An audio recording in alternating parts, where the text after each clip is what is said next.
Сайн байцгаана үзэгчдээ. Дөрөв урилга нэвтрүүлэг цоо шинэхэн дугаараа 600-ийн студиэсээ биш, цоо шинэ орчноос бэлтгэн та бүхэнд хүрэхэд бэлэн болоод байна. Үзэгчид шууд харж байгаа бах Jack's Coffee дөрөв урилга ток шоу гэсэн их гоё цаасан хувилбарыг. Тэгэхээр бид Ганч Ахлангийнхаа кофе шопт ирсэн. Тэгээд ер нь кофе уунгаа халуун дулаан эглэнгийн яриагаа өрнүүлээ гэж шийдээд энд ирсэн байгаамаа. Тэгээд бас нэгэн өөрчлөлтийг үзэгчид шууд харж байгаа. Зулаа маань өнгөрсөн дугаараар ингээд түр баяртай шинэ хүнээ хүлээж авах ойртцсан байна, төгцсөн байна гэсэн өнгөрсөн 7 өнөخت манай зулаа бүл нэмсэн хөрх охинтой болсон. Тэгээд нэвтрүүлгийнхээ хамт олонны зүгээс болоод үзэгчдийнхээ өмнөөс зулаагийнхаа гэр бүлд наад жаргалыг хүсье. Бүгдээрээ баяр хүргэе. Одоо харин хулангаа танилцуулах хэвээр хулан маань өмнө зочноор оролцож ирсэн бол одоо харин зочин хөтлөгчөөр бидний урилгыг хүлээж аваад студид ирсэн байгаа. Ингээд урилгыг маань хүлээж авсанд баярлалаа. За баярлалаа. Сайн байцгаана уу.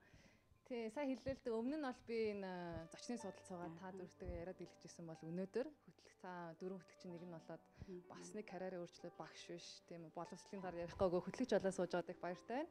Тэгээд хөтлөгч биш ч гэсэн тэгээд чадан ядан өнөөдрийн хөтөлбөрийг та дөрөвтэйгээ та гуравтайгаа хамтраад тэгээд хөтлөн яваалаа бүгдээрээ. За Жавхад энд юу хийгээд байна?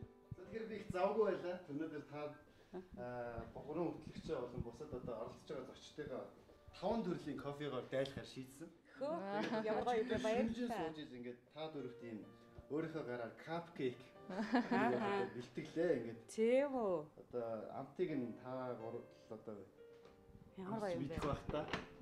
За шинэхэн зочин хөтлөгчтэй болохоор ийм хөрхөн нүд авах. За хамгийн ихний кофег дүүж шууд уугаад эхэллээ. Ямар кофегаар дайлах гэж? За тэгэхээр хамгийн ихэнд ямар кофегаар дайлахаар шийдсэн бэ гэхээр би бол Бельги стилийн Siphon гэдэг кофегаар бол дайлахаар шийдлээ. Тэгэхээр яг энэ төхөөрөмжийн хувьд бол Монголд ер нь бол цорын ганц байгаа гэж хэлж болно. Яг энэ хэлбэр нь. Тэгэхээр бид бол энэ химийн урвал буюу энэ спирт одоо спиртээр ашиглаад та бүхэнд бол одоо кофег нэрж үзүүлэх юм байна. Тэгэхээр эхлээд бол энэ кофего асаана. Чи одоо кофе машины зөв гар хувилбар гэсэн үг үү те? Яна. Аюултай биш үү?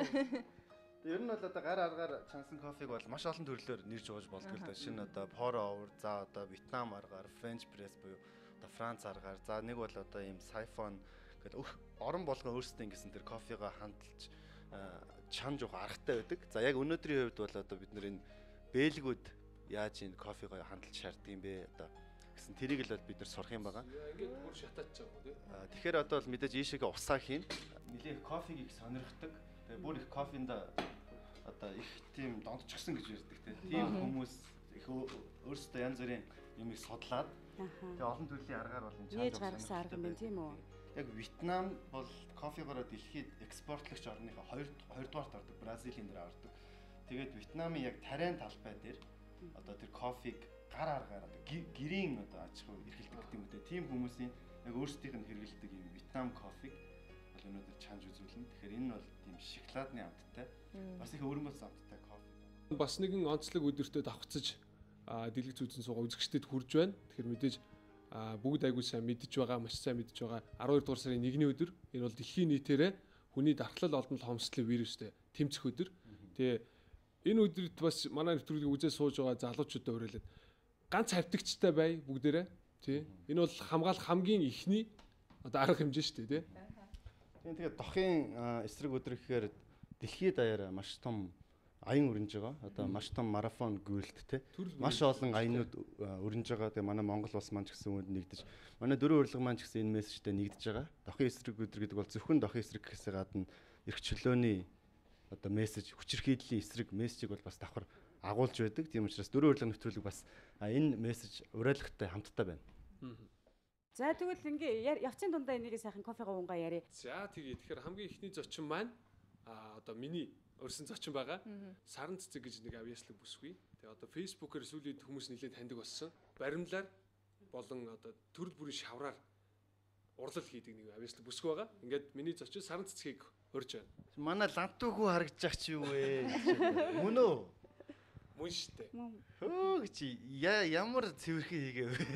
Баярлалаа. Тий.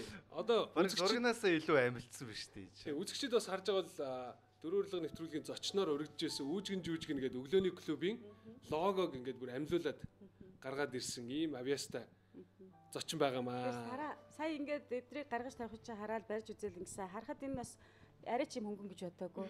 Тэгсэн чинь их хөнгөн байт юм биш үү? Тийм их Тэгэд хөнгөн. материал нь яг юу юм бэ? Материал нь агаарт хатдаг шавар гэж үүдээ. Хийхэд их хэвтэйхэн. Би одоо энэ Тэгээ харъя. шаварнаас уул навчирсан үзүүлэх гэдэг юм. Агаар цацдаг шавар. Манай Монгол болохоор jumping clay гэдэг орж. Jumping clay. Тийм байна. Юма хийлээ маш хурдан хатна гэсэн үг үү? Тийм ер нь бол тэгээд анх хийж байгаа хүмүүс бол ингээл хийж яхад хатаал арзаагаад эхэлдэг. Тэгээд хурд дэвтэр хийчих юм бол гоё цэвэрхэн болдог л да. Ер нь их хурдан хатдаг. Хизэнээс эхэлсэн сонирхол юм бэ? За он гаргаад 2 сараас л яг идэвхтэй хийж эхэлсэн юм уу да. 2 сараас өнөөдөр чи Одоо одоо 12 сар. Тийм 10 сар хүртэл хийж байгаа гэсэн. Тий, ер нь бол их богино хугацаанд тэрнээ айгүй чадвартай. Энийг тэгээ өөрөө бие даа сурсан уу эсвэл ямар нэгэн сургалт Энийг өөрөө бие даасан. бие даа сурсан тийм. Тийм сонирхлоор аваад багтаа ер нь баримлын шавраар тоглох их дуртайсэн. Нөгөө орс шавар гэдэг чинь тэрүүгээр ийм жижигхэн юм ялангуяа хийх их дуртай. Тэгжээд тэр үедээ орхигдсон. Тэгээ сүүлд саяхан штэ он гаргаад л энэ шаврыг олж аваад бүүн баяр тэгэл. Баримлын шавар бол ингээд гарт наалддаг штэ. Тий. Одоо энэ jumping clay маань болохоор яах вэ? Энэ бол их цэвэрхэн. Бас үл мэдээхэн тийм таатай үнэртэй. Одоо ингээд задлаад үзэж бол. Тийм үнэртэй. Энд жоо хурдан хатдаг гэхээр одоо маш хурдан сайн хийхгүй буруу хийжүүл тэгэл буруугаар хатчихна. Засвал боломжгүй гэсэн. Тийм засвал Ер нь бол тийм. Ягаад ч юм нөгөө цавуу гэхээр дүнэр нь юм байна гэж төсөөлсөнгүй нэрээ таатай юм байна. Тоон дотор үсэг гэдэг шиг их хөөрхөн тоглоомод харсан чи энэ одоо хин нэг хөөргөн матсан юм шиг. Яана. Энэ ямар очиртай байсан. Наад чи би болохоор 2 янзын шавраар хийдэг байхгүй юу? Нэг нь болохоор агаарт хатдаг шаврын jumping clay-гээр хийдэг.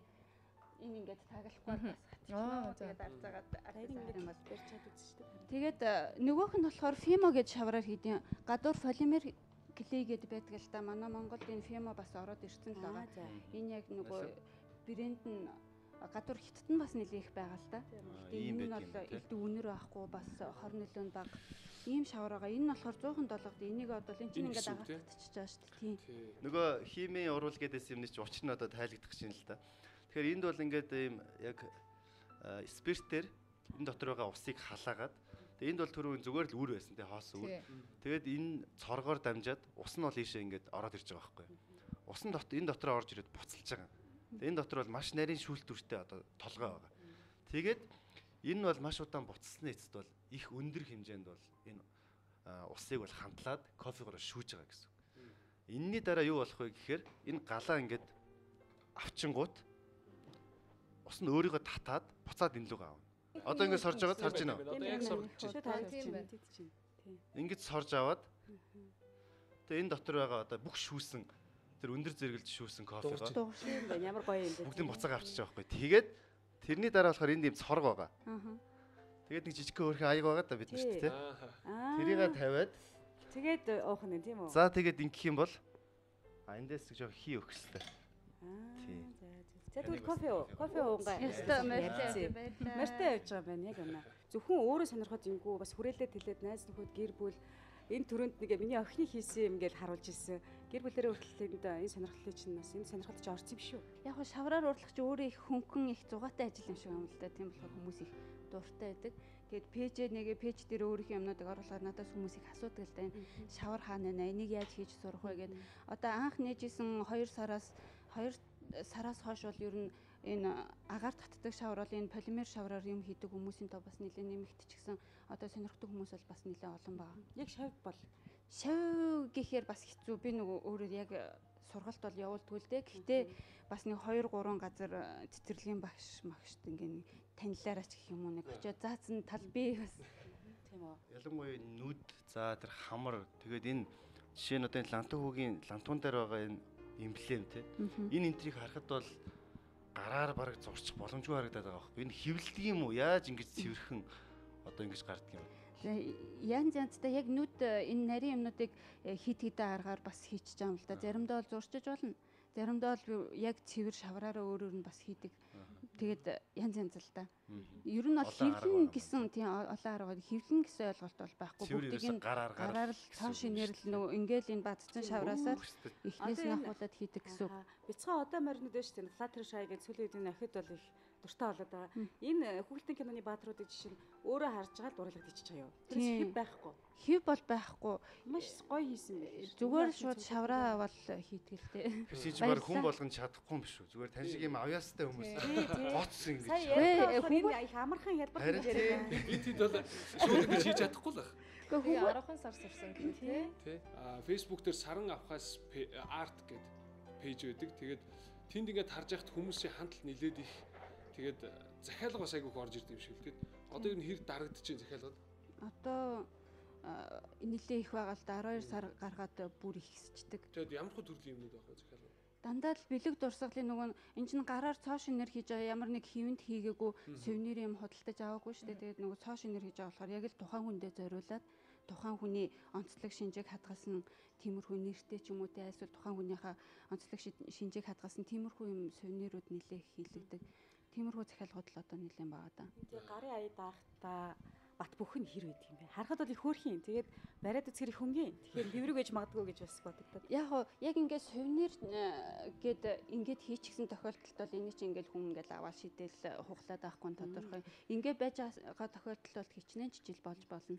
Гэхдээ ингээд тоглохоор яах вэ жишээлбэл? Хүүхдэд тоглохоор би бол захиалгаа авахтай тэгдэн 3-аас доош насны хүүхдэд бити захиалаарэ хийж өгөөд ч угаасаа их удахгүй эвдээ ичих байх гэж хэлтийн. Тэгээд 3-аас дээшээ насны хүүхдүүд бол тоглоход боломжтой.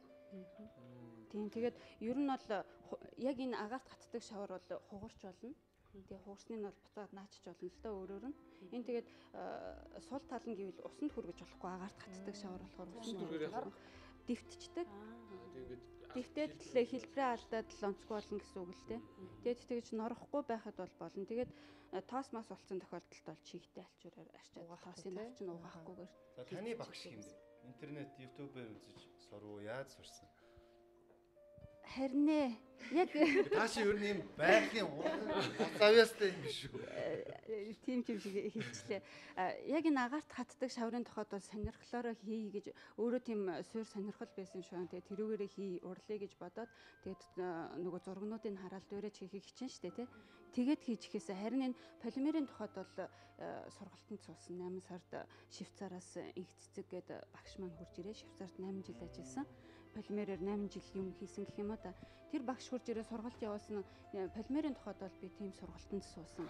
Facebook-ээр ч холбогдоод захиалж болдог гэсэн. Тэгэхээр одоо нөгөө доотлол нь тэдэн шишгээс дээш юм энэ төр эсвэл тийм байх уу эсвэл юу ч хамаагүй захиалах уу? Яг хөө тэгэл захиалгаа би харна л да чаддаг юм байна уу чадахгүй юм байна уу гэдгээ харж агаад тэгээ бас хугацаагаа харж агаад хүмүүст яг хизээ хэрэгтэй вэ гэдгийг хамгийн түрүүнд асууж агаад тэгээд л боломжийн байвал захиалгыг авдаг. Би бол дотроо хатаархтай юм л. Би өөрөө айгүй тийм урлагийн зурагч чадахгүй, ийм баримл шаварч чадахгүй болохоор бүр ингээд хүний гараар ингээд хийцэн гэхээр тэгээд бүр ийм 10 сарын хугацаанд сураа хийцэн гэхээр бас дотроо хатаархчихсан. Айгүй гой зурдаг баг тийм ээ. Гой зурдаг байж таа. Яг нөө орчуулагчийн ажлаа хийж байхын хажуугаар хийдэг үү? Эсвэл одоо яг сүүлийн үед энэ яг таны ажил болоод энэ хобби чинь? Харин тиймсэн одоо ч бол яг орчуулагчийн ажлаа хийхгүй л байгаа л да. Гэхдээ суугаад яг л энэ маань миний одоо үндсэн ажил шиг болчихсон явж байгаа. Тэгэхээр бас зурагтаар хүмүүс үзэл за энэс хэвээр байгууллагынхаа 80 жилээр нэг 200 захиалын энтер гэж хүмүүс бодоод залгаад эхлэн л дээ манайхан тийм. Тэгэхээр тийм боломж байдаг үгүй юу? Би бас яг тийм олноор худлаа нэгдүгürt өөрөө ганцаараа хийдэг, хоёрдугаарт нэг юм тийм олон дахин ижилхэн хийн гэдэг бас нэлийн ачаалтай. Тэгэд яг миний өөрийн зорилго болохоор яг л нэг хүнд зориулсан цор ганц юмыг илүү төлөв. Тэр ялгааг нь бас харуулж өгөхгүй бол яг үйлдвэр шиг хүмүүс ойлгоод те. 100 захиалын энтергээд тэгээд яагаад дагчиж.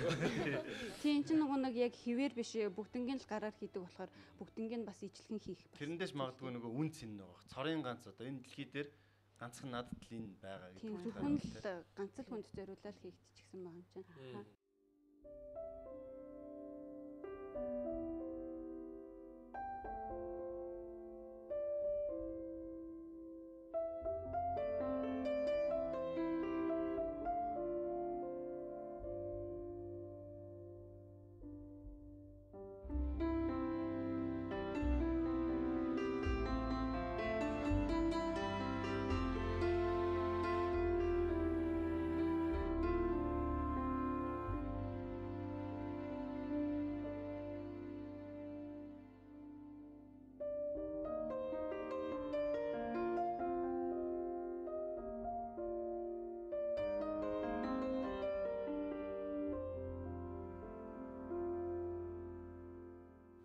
манай нэвтрүүлгийн гол шигтгэе болж хамгийн ихний зочноор өрөөд энэ гоё бүтээлүүдэд танилцуулж бас олон гэрийн эзэгтэй нар тийм ээ гэртээ одоо хүүхдээ харж явах үедээ ч юм уу хийх сэтэл авсан баг. Танд маш их баярлалаа. Цаашдаа уран бүтээлд өндрөөс өндөр амжилт хүсье. За баярлалаа намайг энэ сайхан нэвтрүүлэгтээ урьж оролцуулсанд бас их баяртай байна. Танай нэвтрүүлгийн хамт олонд та бүхэнд бас уран бүтээлийн амжилт хүсье. За баярлалаа.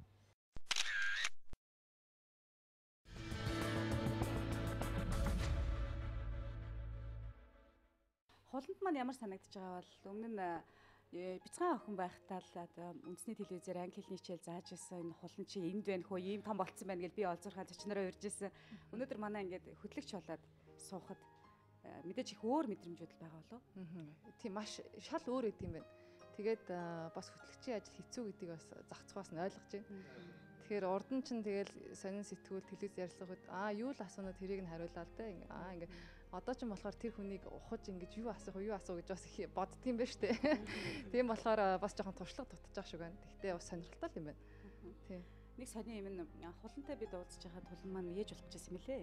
Бидний хинч мдэгөө одоо тэгээд хөрхөн 2 сар гарантай хүүтэй тийм ээ. Хүүтэй болсон тэгсэн. Өөр сони сайхан юу байгаа вэ? Kings Kids сургуулийнхаа ямар ч захирлаар бол ажиллаж байгаа юу тийм ээ. Тий ажиллаж байгаа хэвээрээ гэхдээ бас ээж болно гэдэг бас эмэгтэй хүний амьдрал бас шал өөр шинэ алхам байдаг юм байлаа. Тэгээд тэр сайхан мэдрэмжийг за одоо 3 сар болж байна манай хөө. Мэдэрсэн. Тэгээд дээр тэгвэл таад мэдээгүй юм байна л да. Ерөөсөө мэдээгүй харин.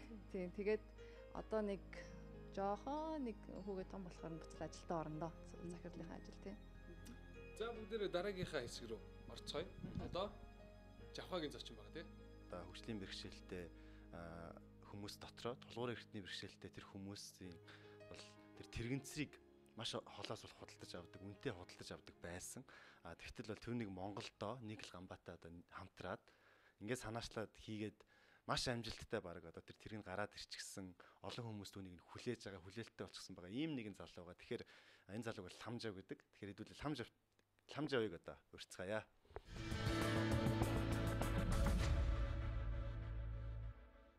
За тэгэхээр яг одоо миний энэ сууж байгаа тэргийн хувьд болохоор Япон улсад үйлдвэрсэн 4 сая 500 мянган төгрөгийн одоо аимшигтай үнэтэй хэд байна. Тийм. За тэр Микогийн сууж байгаа болохоор Хятад улсад үйлдвэрсэн. Ямар өртөгтэй вэ? Одоо энэ 150 мянган төгрөг. 150 мянган төгрөг. Манай халамжийн сангаас нийлүүлж байгаа юм. Одоо манай улсаас нийлүүлдэг тийм. За тэгэхээр яг энэ бидний урдаа тавьчихсан болохоор за манай зочны маань бол санаачлаад нэг л гамбаатай хамтдаа хийж байгаа. Монголд үйлдвэрлэсэн тэрэг бол та бүхэнд бол харагдаж байна. Тэгэхээр яг ингээд 3 тэрэг маань хооронд бол харьцуулагдсан байдлаар харагдаж байна л да. Тэгэхээр та бас илүү дэлгэрэнгүй тайлбарлаж өгөх байх л та. Ер нь бол тэрэгцэр маань өөр доторх олон төрлөөд байгаа юм. Хэрэглээний, клиник, спортын, тэр утгаа спортын цаана чарга гэдэг тэрэгцрийн маш олон төрөл болоо явчихдаг. Бидний одоогоор хийж байгаа тэрэг маань бол яг хэрэглээний 100% хэрэглээний тэргийг гаргаж ирж байгаа л да. Тэгээ одоогоор бол яг үйлдвэрлээд нэлээд амжилттай үр дүн төрчээд байна л да. 1 жил гарсан үйлдвэрлээд. Ламжаа би нэг юмд гайхах юм. Нэг нь 4 сая 500 мянга. Энэ 150 мянга. Тэгээ харахад тэргэл бол тэрэг. Бид бол нарийн ширээний сайн мэдэхгүй байгаа л да. Гол үзүүлэлт нь юу байдгийг хүүхдийн тэрэг жишээлбэл дугуй ихгүй зузаан байвал нөгөө дөргөө мэдэрдэггүй гэдэг ч юм уу. Тийм үзүүлэлт бол байдгийг мэднэ. Та нарын энэ хэрэгэлтийг энэ тэрэгцрийн үнэн нь өндөр байгаад гэдгийг одоо цаана юу байдаг? Яагаад үзүүлэлтүүд нь яагаад өндөр болоод байна гэхээр Япон тэрэг маань ялгаа нь гэх юм бол яг зохион хувь хүндээ зориулж ганцхан хувь хийгддэг. Тухайн хүнийхээ биеийн хэмжээнээс аваад тэгээд онцлогтод харуулж хийж байгаа учраас их өртөг өндөртэй гарч ирдэг. Энэ цэнхэр тэрэг маань болохоор үйлдвэрээс сервис болгож зүгээр л 14, 15, 16 гэсэн арзмааруудаар л бөөнөр үйлдвэрлэдэг учраас нэг өөрөдөг. Бидний хийж байгаа тэрэг нь яг 800 мянган цаас одоогоор бол өртөг жоохон өндөр юм шиг сонсогдож магадгүй. Гэхдээ бас 4 сая 500 мянган цаасны маань тэрэг рүү нэлээд хөөж очиж яг тухайн хүнийхээ биеэс хэмжээ авч онцлогтод тааруулж гарын чад яг ялгаа авахгүй яг энэ Японы стандартыг нэлээд барьж хийж байгаа тэрэг байна. Тэгэхээр яг энэ тэргийг хийж байгаа тэр сурвалжлагыг бас бид хийсэн байгаа. Тэгэхээр яг бодит байдал дээр нь энэ тэргийг хийж байгаа сурвалжлаганд анхаарлаа хандуулцгаая.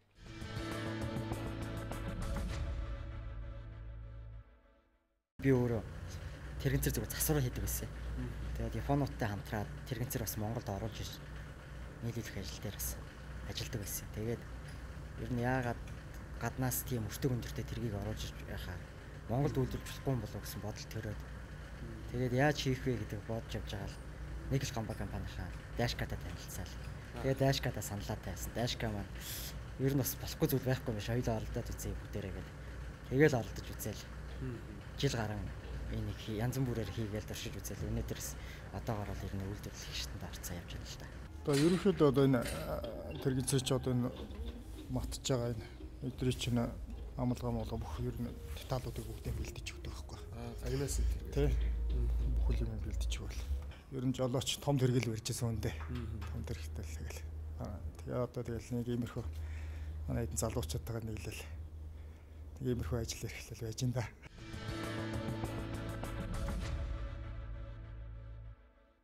Хөгжлийн бэрхшээл маань дотроо хөнгөн хүнд гэд явж байгаа л да. Бидний хийж байгаа маань одоохонд бол хөнгөн хэлбэрийн хөгжлийн бэрхшээлтэй хүн зориулж хийж байгаа. Бид нар бас Япон улсаас хөнгөн хэлбэрийн хөгжлийн бэрхшээлтэй хүн зориулсан гар тэрэгцэр захилгаан тэрэгцэрийг бас оруулж нийлүүлдэг хүмүүстэй. Тэгээ захилгаан тэрэгцэр бол одоогоор Монголын нөхцөлд оруулж ирж байгаа боловч жоохон асуудал бас үүсэж байгаа л да. Яагаад тэр нөгөө тэргийг хэмжээгээр бид нэр оруулж ирэхээр байрлуулах, байрнаас ахуулаад байр сав гээд тийм байршуулах энэ тэргээл тэгэл захилгаан тэрэг гэхээр одоо жинхэнэ нөгөө удирдлагатай. Тий өөрөөрөө явдаг тий. Дугуугаа яг үнэ дугуугаа одоо гараар эргүүлэх шаардлагагүй гэж байна. Нэг батарейд үнэ их байх өндөр Япон тэрэгний маань үн өөрөө бас өртөг өндөртэй л $20,000 гэж ярьждаг. Бас дараа удирдлагыг та нарын хийж байгаа энэ тэргэнд суулгах боломж бол байгаа. Бага. Бид нэр бас анхныхаа тэрэгэн цэрэг, захилгаан тэрэгэн цэрэг Монголд хийж үтсэн л дээ. Тэгээ одоохондоо бидний хэрэглээний шаардлагыг 100% хангаж чадаагүй байгаа учраас төр зурдаа зогсоолцсон байгаа л да. Тэр бас яг яаж энэ санаа үүссэн тэр түүхийг сонирхъя л да. Одоо та нэг л гамбатай хизээ холбогдоод тэгээд яг анх одоо яаж энэ бүхэн эхэлсэн тэр түүхийг бас ярьж өгөөч. Би 2-3 жилийн өмнөөс эхлээд Японы Yamashimizu-сан гэдэг 30 жил тэрэгцэр үйлдвэрлэсэн. Туршлагатай хүнтэй танилцаад тэгээд тэр хүн маань Монгол тэрэгцэр нийлүүлж эхлээд тэр тэрэгцэрийг бид нэр Монголд оруулж ирээд хөгжлийн бэрхшээлтэй иргэдэд тарааж эхэлсэн л дээ. Тэгээд тэрнээс улбаалаад удалгүй энэ ч нөгөө идэл юм чинь идэлжил байгаа юм чинь. Эвдэрдэг ч илэгддэг хорогддог засах хэрэг гарсан бид нарт. Тэгээд засварыг үйлчлэгээ хийсэн. Тэгээд тэрэгцэрийн талаар нэлээд судалгаа хийж эхэлсэн л дээ би өөрөө. Бид нар маань тэгээд таньдаг мэддэг хүнээс нөхөд тэгээд ажлынхан маань бүгд нийлээ судалгаа хийж үзээд 2 жил гарсан судалж үзээд ер нь Монголд үйлдвэрлэж болохгүй юм биш. Болох юм байна энийг те. Харин хаана яаж хинтээ хамтрах уу гэдэг зүйл гарч ирээд. Тэгээд Dashca-гийн талаар маань нэг л гамбаа компани Dashca-тайгаа сонсч байсан би. Тэгээд яажсэн ярина. Бид нэр манай найз Dashca-тай нэлээд сайн найз байсан. Тэгээ бид хоёрыг холбож өгөөд. Тэгээ би Dashca жил гарны өмнө одоогоос яг жилийн өмнө санал тавьсан. Нэг юм байна. Ундаг дугуйтай бол нэлээд төстэй шүү дээ. Жохон арай л нэг араам л өөр болох бах таа гэдээ ярьсан. Dashca үзээд өөрөө дээр нь сууж Япон тэрэгэн дээр явж үзээд хятад тэрэгэн дээр явж үзчихээ дараа нь болох юм байна хийж үзээ хэдүүлээ гэнэ. 11 төрлийн жимсний одоо төрлөөс бүрдсэн нэг юм цайл да. Энэ бас нөх хөөрхөн болгодог цай гэж ярьдаг юм уу? Нөх хөөрхөн болгодог цай гэдэг тийм. Тэгээд энэ бүх жимсийг ингээ өөрөө нийтчихдээ. Тэгээ бас ийм нэг чамин цайгаар зочноод айлья. Хамжавыг хөөрхөн болгох гээд зориод өөр юм байр. Энийг бол одоо улс бол ингээд нэгдсэн журмаар нь авчт юм байна тий урдаас. Энэ тэргийг бол улс авдаггүй байх гэж би бодоод байна л да. Улс одоо авч нөгөө нэг одоо хангамж маягаар өгдөг байгаа шүү дээ тий. Иргэдэд. Тэгэхээр 4.500 бол улс арай л авахгүй. Тэгэхээр энийг хувь хүн захиалж аваад байна уу? Япон улс энийг 5 жил хэрэглээд сольдог байхгүй юу? Тэгээд сольсон хуучин тэрэг нь бид нэр тэнчэнээс нөгөө үйлдвэрлэсэн хүмүүс маань буцааж тэр тэрэг авдаг байхгүй юу? Тэгээд тэр тэргийг бид нэр Японд нөгөө хүмүүс цуглуулсны дараа дахид засвар үйлчлэгээ хийгээд тэгээд Монгол руу авчраад төгөөмөл хөгжилтэй байхаа гişүүд яг таарах хүнд нь өгдөг байхгүй юу? Энэ тэгэхээр арай хямдхан үнээр ирдэг гэсэн үг. Тээврийн зардал тэлэгдэл орж иж байгаа. Японууд маань өөрсдөө тэр тээврийн зардал бүх юмыг дааж аль та. Гоё юм бэ тийм ээ. Машин ч юм уу, байр ч юм уу авахд банкнаас одоо юу гэдэг лизингээр авах боломж ч юм уу. Одоо тиймэрхүү боломж байдаг шүү дээ. Тэгэхээр энэ зарим хүн шууд бэлэн мөнгө төлөөд авахч боломжтой юм байна, авахгүй ч боломжтой юм. Тэгэхээр энэ эдийн засгийн тал дээр нь ямар тийм өшөө тий байдаг вэ? Одоогоор ямар нэгэн банктай хамтарч ажилладаг ч юм уу тий. Одоогоор бид нарын хийж байгаа 5 тэрэгэн дээр хаан банкныхан маань ивент гэж нэг оролцсон. Цаашдаа энийг ингээд хийн гэхээр хөгжлийн бэрхшээлтэй иргэд маань өөрсдөө зээл авахаар найдвартай зээлдэгч биш. Нөгөө тийм ангилалд ордог учраас авч болдгоо. Энэ бидний цаашдын зорилго 150,000 төгрөгөөр одоо ийм тэргийгний оронд бид нэр энэ тэргийг нийлүүлэх те. Цаашд нь оруулах. Яг хуу үнийг жоохон өсгөж ирэх тал руу болж иж байгаа юм л да 150,000 цаасныхаа нэгсэнд халамжийн саналаа. Зөв бүр улстай хамтрах. Тийм. Тэгээд бид нэр энэ тэрэгэн дээр ерөнхийдөө бол 3 жилийн баталгаа гаргана гэж үзэж байгаа. Тэгээд 3 жилийн баталгаанда бас дунд нь 2 жилд нь нэг удаа сервис үйлчилгээ хийж яхаар бас. Тэгжээж бас 3 жилийн баталгаа гаргахаар тооцч хийж байгаа л да одоо. Өөрөө зовлонгийг мэдж байгаа учраас тэгээд өөрөө асуудлын гүнд нь ингээд дотор нь байгаа учраас ингээд санаачлаг гаргаад ерөөсөө ингэгээд энэ бол бүр нөгөө юу гэдгийг өөрөө устдаа эрх ашигын төлөө ингээд ажиллаж эхэлсэн чинь бахархмаар байсан. Миний хувьд бол бэрхшээл маань полимелит юу нэг түнхний материал. Багаас 2 настайгаас түнхний материалтай гэж явсан. Тэгээд одоо 30 гаруй жил ер нь бол тагин дээр явж байна. Тийм тэгээд энэ хөгжлийн бэрхшээлтэй иргэдийн салбарт орж төгөөмөл хөгжил төв дээр ажиллаад би одоо 4 дахь жилдээ явж байна. Тийм. Уг нь бол төгөөмөл хөгжил төвд би офис менежерээр ажилладаг. Тэгээд сонирхол маань өөрөө ер нь жоохон авт иймэрхүү юм сонирх чиглэлтэй. Тэгээд сонирхлынхаа дагуу ерөөхдөө энэ чиглэлийг барьсан да. Бид хөгжлийн бэрхшээлтэй хүмүүсийн тухай сайхан бас ярилцчихсан юм аа. Харааны бэрхшээлтэй Батбол багш ярихдаа одоо ингээд хөгжлийн бэрхшээл гэдэг үгийг чадвар алдалт гэж солих гэж байгаа дэр тухай. Тэгээд би хувьдаа дотроо юу гэж бодсон гэхээр алдна гэдэг бол одоо алдахын л нэр шүү дээ. Чадвар алдна гэхээр одоо тэр бол ямар ч найдваргүй. Гэтэл бэрхшээл хөгжлийн бэрхшээл гэд хэлчихээр бэрхшээлийг бол давж гардаг, цаана гардаг гэдэг утгаар хөгжлийн бэрхшээлтэй иргэд гэдэг энэ нэршил хэвээрээ үлдээсэй л гэж бодоод байсан. Харин та нарын дотор ямар яриа өрөөрнж байна? Ер нь бол манайх нийт төр бол ярьдэн шүү дээ. Нэр солигдоод амьдрал сайхан болохгүй шүү дээ. Хэрвээ бид нэр амьдрал сайхан болоод хөгжлийн бэрхшээл гэдэг нэрийг солиод өө тэгвэл тогсоо гэж тогсч гэдэг юм. Тэгвэл амьдрал сайхан маргааш сайхан болчих юм бол мэдээж сольчмоор л байна тий. Тэрний оронд бид нэр өнөөдөр тулгарч байгаа асуудлуудыг шийдээд явж байвал илүү үр дүнтэй болоо гэж бодлоо. Тэгэхээр энэний хүнд хөнгөн бас нэлээд чухал байдгүй яадаг вэ? Чухал. Манай хийж байгаа материалуудаас бас болно. Тэрэгний маань нөгөө явдалт нь их нөлөөлнө, шааргнууд нь гэхэд бид нар энэ дээр нэлээд анхаарал тавьж байгаа. Хийж байгаа материал маань өөрөө хөнгөн цагаан материал.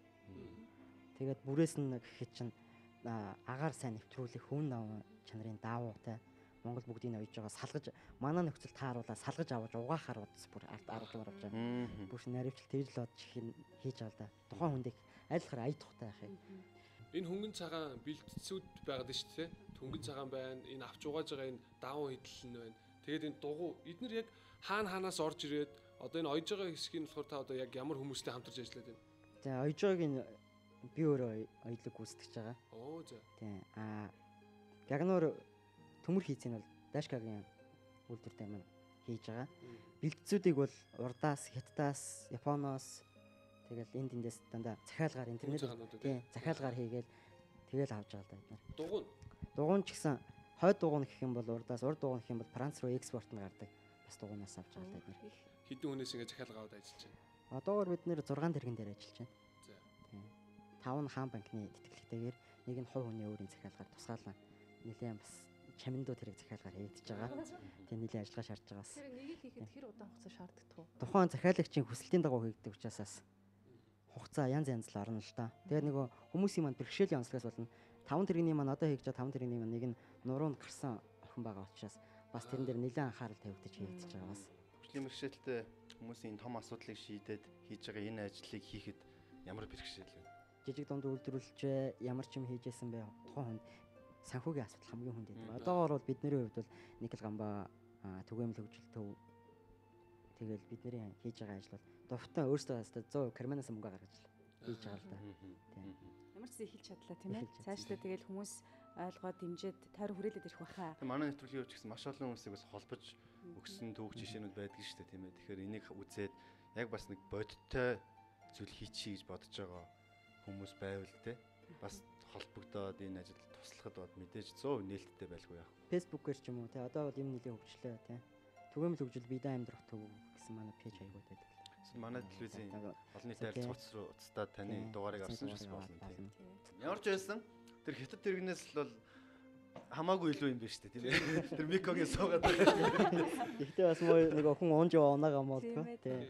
Бидний хэрэгцээг бас нилээдгүй хангасан. Гэхдээ энэ маань бас яг үндсэндээ судалгаа хийгээд ингээд яваад ирэхээр хэрэглээнүүд нь бүгд гараад ирж байна л да тэрний маань тийм. Тэрний дагуу тэгээд ялчгүй хувь хүний захиалгын ганц цоор ганц хувилбарууд хийж гэнэ гэсэн үг л дээ. За баярлалаа. За баярлалаа.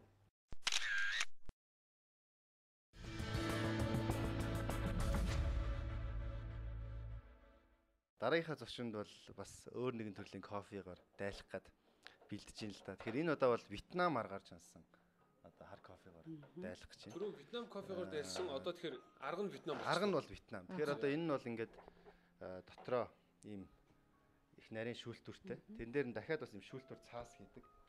За. Одоо ийм одоо хэлбэртэй ийм бор цаас. Яг зориулт ер нь бол хэрэгэлдэг. Тийм фильтр хийгээд тэгээ энийгээ одоо дахиад энтэйгээ бэхлэнэ. Тэгээ ингэж бэхэлснийхаа дараа бол эн чинь ингээд нэлээд сайн шүүлтүртэй шүүх ингээд процесстэй юу болчихж байгаа. Одоо бэлдэж болчихж байгаа тийм. Тэгээд одоо манай зочин маань бол энэ аяганд уун. За тэгвэл одоо уурах миний зочин дайл хэдийнэ Вьетнам аргаар бэлтгэх Вьетнам кофег Вьетнам аргаар бэлтгэх бэлэн боллоо. Үйл явц хийчихлээ шүү дээ. Тэгэхээр би зочноо уурах хэрэгтэй байх тийм ээ. Энэ кофег уух эзэн. Тийм ээ. Чимэд дэрж ямар санаа гэж Talk English сургалтын төвийн англи хэлний сургалтын төвийн захирал залууг би уурсан юм.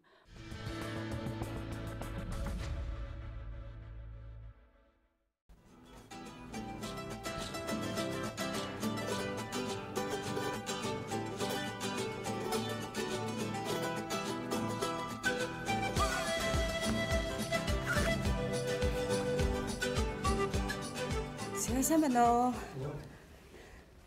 За сайн байна уу? За таныг зориод ирлээ. Амарсанаа гэд зочныхоо тухай бас нэлээд судлаад тэгээд зориод энэ Talk English гэдэг одоо хэдийнэ монголчуудын үед танил татна болцсон. Энэ л газрыг зорж ирсний маань учир гэвэл яг энэ Talk English сургалтын төвийн захирал Чимэд дэрч Амарсанаа гэж энэ залууд урилга гартуулыг шийдсэн юм аа. Тэгээд бидний хооронд юу ийс одоо өрнөхөө мэдээж их олон ярилцах асуух зүйл байгаа. Тэгээд юуны төрөнд танд урилга гардуулж өгье. Монголын үндэсний олон нийтийн телевизийн 4 урилга ток шоу нэвтрүүлгийн хүнд зочноор ирж байна гэд манай дөрвөн хөтлөгч Гаревскэ бичсэн ийм урилгыг гарч байна уу. За баярлалаа. Танай нэвтрүүлэгт өргөдөж байгаадаа маш их баяртай байна. Тэгээд Амарсанаа багш мэдээж та бол студийн зочны хойморд суугаад бид бүхэнтэй хэлэн талангүй ярилцсан. Хамгийн гол нь таны ажлын газар зориод ирсний хэрэг хамт олонтой чинь уулзмаар байна. Хамт олонны чинь төлөөллөөс таны тухай бас мэдмээр байна. Тэгэхээр хамтдаа бидний дагуулад яваач. За болно. За hello. Сайн байна. Ямар гоё зүрхэн дуудтай бэ? Тийм байна. За тэгээд миний нэр Мэт би Америкаас ирсэн. Хөр гронжили номын Монгол ирсэн. Тэ. Эклед Сандрин ажилчин байсан. Би хөржил Овс Аймаг Амдрад ажлаад нэг мэргэжлийн коллеж дээр англи заасан. Энд хүний тухай бидэнд ярьж өгөөч. Амарсанаа гэж яг ямар хүн та нар хамтарч ажиллахад ямар байдгийг. Амар манай захирал тэр машиг тайван машиг нэрсэг бид нар тэнд овсын тухай ярьдаг яг юу бид хоёр нэг монгол нутагтай. Овс миний монгол нутаг, овс түүний монгол нутаг. Учирсан надтай болсон. Тэгвэл бид нь бол өөр Монголын Баяннуур аймгаас энэ төхөөрөлтөнд ирээд Talk англи хэлний сургуульд ирээд англи хэл суралцаад хаад бас танай гэрэл хэлийг суралцж байгаа. Тэгэд яахад Talk-гийн сонгогдохлоор бидний Talk-г бол бидний өөр Монголд аймаг нэртэй сте. Talk сургууль нь өөр Монголд аймаг нэртэй. Тэгэхдээ өөр Монголоос энд ирд тусгай Talk-ыг сонгож Talk-аас англи хэл суралцахаар байгаа. Би нутагтаа сая сургууль төгссөн. Их сургуулаа төгсөөд тэгээд ирээд манай нутагтаа нэг ажил олгоё гэж боломжтой байсан. Тэгчгээд би энд ирэл хамгийн голдуу англи хэл болон карьер үүсгэх нь илүү нэг сураад аваа гэсэн. Тэгсээр хожимын ажилд сайн штэ. Ажил олох боломж олон болно. Тэгээд манай хичээл бол манай багш ямар сайхан орноо. Энэ эдэм шохтой сурахад амархан. Бас одоо хүртэл орсон хэл бол одоо үнэн сайхан байна. За.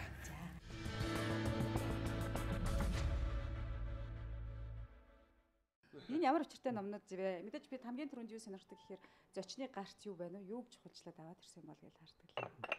Саяны өмнө нэвтрүүлэгт өөрснөө маш их талархлаа. Тэгэхээр энэ ном маань манай Talk English боловсролын төв Монгол уншигчтай, монголчуудаа тэгээд англи хэл сурж байгаа бүх хүмүүс зориулаад яг ийм богино өгүүллийн цоврал номнуудыг 14 оны 1 сараас эхлээд ингэж бичиж эхэлсэн.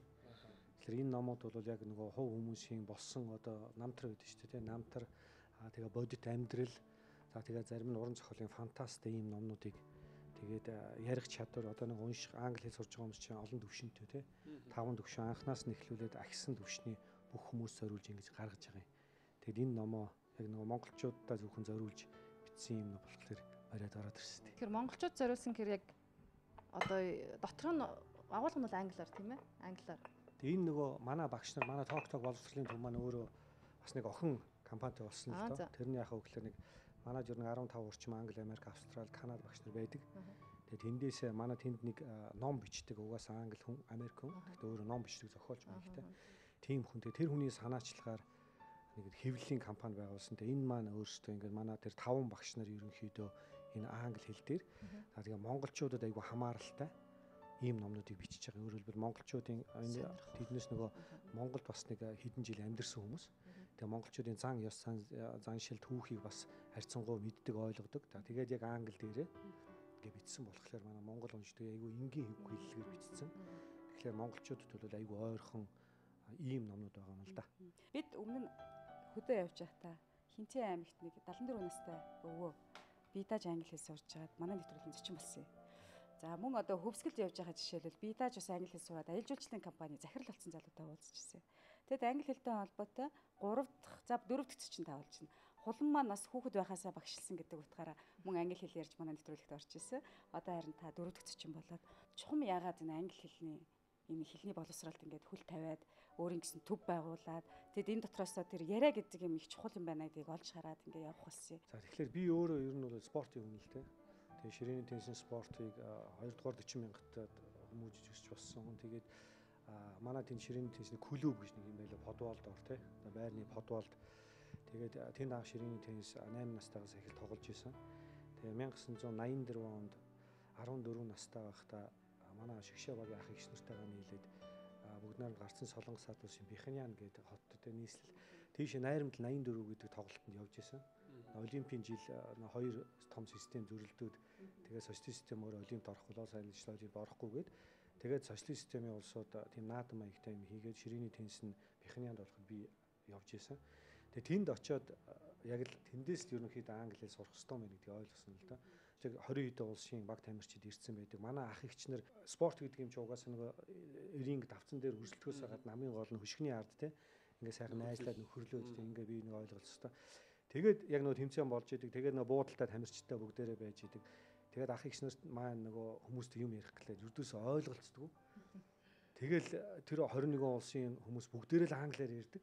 Орсоор ярихгүй дандаа л ингээл англиар яриад ойлголцоод ингээд тэгэхээр би англи хэл ямар хэрэгтэй хэл вэ гэдгийг ойлгоод тэгээ ах эгч нарынхаа өмнөр оржод үг хэлж чадахгүй нэ хотел маягтай ойр зүрийн тийм л юм мэддэг байсан тий нөгөө буудлын руугаа төөрж мөрнө тэгээд ердөөсөө ойлголтгүй байгаа тэгээд би энэ англи хэл ер нь нэгэн тал спортоор явах гэж байгаа нэгэн тал гадаад ертөнцөөр ингээд явж аялахаар бол англи хэлийг зайлшгүй сурах хэрэгтэй мэн дэ гэдгийг ойлгосон тэгээд тэрнээс хойш ер нь өнөөдрийг хүртэл нэг 30 дэлхийн 34 орчим улсаар ширээний теннисний спортынхаа буйнаар дээрээс нь бас өөрөө боловсрох гээд тий олон шугамар бас нэлээх явлаа л да. Тэгээд англи хэлний хэрэгцээ бол үнэхээр тэр юугаар анх мэдрээл өнөөдөр хүртэл тэгэл явж байгаа тийм л түүхтэй. Танай сургалтын төв чинь тэгэхээр одоо хэд онд байгуулагдсан? Манай сургалтын төв бол 2007 онд байгуулагдсан. 2007 онд байгуулагдсан. Миний бас мөрөөдлийн нэг л дээ би анх хүүхд байхдаа тэгж явбал тэр 84 онд чи хэлний сургалтын төв гэж байдгүй байлаа тий. Би анх тэгэл Бихнянаас хурж ил хэлний сургалтын төв байхгүй англи хэл дээр үзэх харах материал байхгүй айгу төвхтэй хүнд байсан. Тэгэл яг дөнгөж аргач 90 онд гараад хамгийн анхны англи хэлний сургалтын төв одоогийн шинжлэх ухааны техникийн их сургууль дээр Сумья гэдэг нэг багш 90 онд анх нээж исэн байхгүй. Тэрний хамгийн анхных нь би өөр оюутан болж очиж илаа. Гэх мэт тийм тиймэрхүү. Манай зочин болон зочин хөтлөгч хоёулаа англи хэлтэй холбоотой хүмүүс. Би нэг юм асуув. Энэ чихний бүглийг яаж гаргах вэ? Миний бодлоор бол ер нь ямар ч хэлийг сурсан дараа нь би хятадд сурсан ч гэсэн хамгийн гол нь одоо зөв буруу байна уу гэж өөрийгөө бие барихгүй ингээл ерөөсөө ямар ч орчинд зөв ч буруу ч яриад зөв ч буруу ч яриад ингэсээр байгаа л хүн ер нь зөв бошоо. Тэгэхээр чихний бүглөө бас одоо зарим хүмүүсийг би хэлдэг байхгүй зүгээр англи кино үзье. Зүгээр ингээ заавал текст ном уншаал ингээл граммар ингээд ах хэрэггүй. Зүгээр өөрийгөө ингэж заавал нэг ширээний ард харандаа барь суугтай болох биш. Өөрийнхөө орчныг тийм ээ өөртөө нөгөө сонирхолтойгоор бүрдүүлж чадвал бас чихний бүглээ хурдан гарах. Өөрт тийм стрессгүй те. Мөн л дээ тэгээ ер нь бол аливаа хэлийг сурахад ердөөсөө ичнэ гэдэг юм байж болохгүй. Бүгдээрээ л анханасаа мэдэхгүй байж байгаа л мэддэг болдог те. Тэгээд айгүй ичээд идэх байхгүй. Манай сургалтын төв тог хэмжиж боловсролын төв дээр бол яг сургалт маань өөр ярих чадварыг. Тэгэл хүмүүсээс асуухлаар анги ингэж бүрдээл хүмүүсээс асуухлаар нэг англи америк хүмүүс нь асуухлаар ингээд ичээд хилдэггүй. Багш чинь тийм тэгээ дахиад айж явах хилдэг байхгүй. Тэгмүүд багш нь дахиад очиод нөгөө асуултаас төгөөд олшно. дахиад хажуу хэлчихнэ. Тэгвэл нөгөө багш чинь ямар амлуун ардаас нь оролдоно ш. Тэгээд сонсохгүй болохоор хайчдаг байхгүй. Тэгэхээр нөгөө суралцагч маань яах вэ гэхээр буруугаа шил мэдэхгүй зөвөөч мэдэхгүй ингээд алдаад байдаг байхгүй. Тэгэхээр ер нь нэгдүгээрт бол хамгийн ихэнд ичин гэсэн аливаа хэлийг сурахад ичин гэсэн ойлголтоос татгалзах хэрэгтэй. А хоёрдугаарт ер нь бол яг хэл сурна гэдэг процесс бол угаасаа нөгөө хүн нөгөө анх хэлд ордог шүү дээ, тийм. Яг л тэр процесс байхгүй. Тэгэхээр аливаа хэлийг сурахад юу гэж зөвлөх ёстой вэ гэхээр эхлээд ярих гэж яарахаасаа илүү айгүй их сонсох хэрэгтэй. Айгүй их сонсож байгаа тэгээд тэрийг нөгөө зүгээр нөгөө юу яадаг штэ. Хүмүүс нөө дуу сонсоод байдаг штэ. Хэл мэдэхгүй мөртлөө англи хэл мэдэхгүй мөртлөө айгүй их дуу сонсдог залуучууд тэр дууг ингээд дагаад дуулах юм уу ингээд сонсох айгүй гой дуулдаг байхгүй. Тэгээ доторх утгыг мэдж гэнэ үгээр мэддэггүй. Тэр чи юу гэхээр нөгөө тэр дууг 1000 давхан сонсцсон болохоор айгүй гой ингээд ярьдаг болчих жоох. Тэгэхээр тэр л яг хэлээд байгаа юм. Эхлээд сайн ярих гэж яарах биш. Эхлээд тэр хэлээр айгүй сайн сонсох хэрэгтэй. Тэгж байгаа дараа нь ярьж эхлэх хэрэгтэй. 2 өгүүлбэрээр 2 3 үгтэй энгийн өгүүлбэрээр тэгээ дараа нь хөөрөнс өгүүлбэрээр гих мэтийн нөгөө ингээд шатлалтаа явуул их зөвлөдөө. Би энэ Мишель өөрийнхөө ярьж байгаа юмыг ойлгуулад энэ нөхөр надад ярих гэдэг юмыг ойлгочих юм бол хамгийн анхны энэ одоо хэл сурж байгаа тэр зорилго нь биелчихэж байгаа юм санагдаад байхгүй. Тэгтэл хүмүүс эхлээд тэр нэг маяглж их гоё Америк аялгаугаар ярих ч гэдэг юм уу те. Нэг бол тэр гоё акцент өгч гэдэг юм уу. Нэг иймэрхүү юм дээр нь их тийм анхаарлаа тавиад тэгээд бас би Монголын 2 3 хэлний сургууль сурж байхад яг нэг тиймэрхүү хичээлд аягүй хороодсон байхгүй. Яг тэр нэг Америк аялгауг их гоё хэлэх хэрэгтэй энэ тэгээд бүр тэгж зааж исэн багш нар хүртэл байгаа. А тэрийг бол би ерөөсөө тэгж боддгоо. Тэр Америкаар нь ярина уу, Бритишээр нь ярина уу, за эсвэл бүр Сингапур англи хэлээр нь ярина уу. Ер нь тэр хүнтэй ойлголцчихлээ бол бас ямар хамаатай юм гэж боддог байхгүй. Энэ дээр та хоёр юу гэж боддог вэ? Одоо жишээлбэл манай найз байна л да өдөөнөөс орон нутгаас гэр бүлээрээ орж ирээд ингээд амьдарч байгаа тэгсэн мөртлөө надад хэлэхгүй юу. Айгүй гоё гэр бүл, 3 хүүхэдтэй эхнэр нөхөр төрийн албанд ажилладаг. Тэгээд амраа миний өгч нэг манад хурж ирээд нэг манайхны нэг англи нэг шалгаатгаач биднээс нэг энэ сарыг төсөл хэрэгжүүлж байгаа юм гэсэн. Юунд төслөлөө яадаг вүлээ гэсэн чи энэ сарыг манай гэр бүл англи хэл сурах хөдөлгөөн өрнүүлсэн. Англи хэлний сар юм байгаа маа ихгүй гоё санагдсан. Тий айгүй гоё тий. Тэгээд яасан гэсэн чинь нөгөө аав ээж нь хоёулаа англиар мэдэхгүй ярихгүй.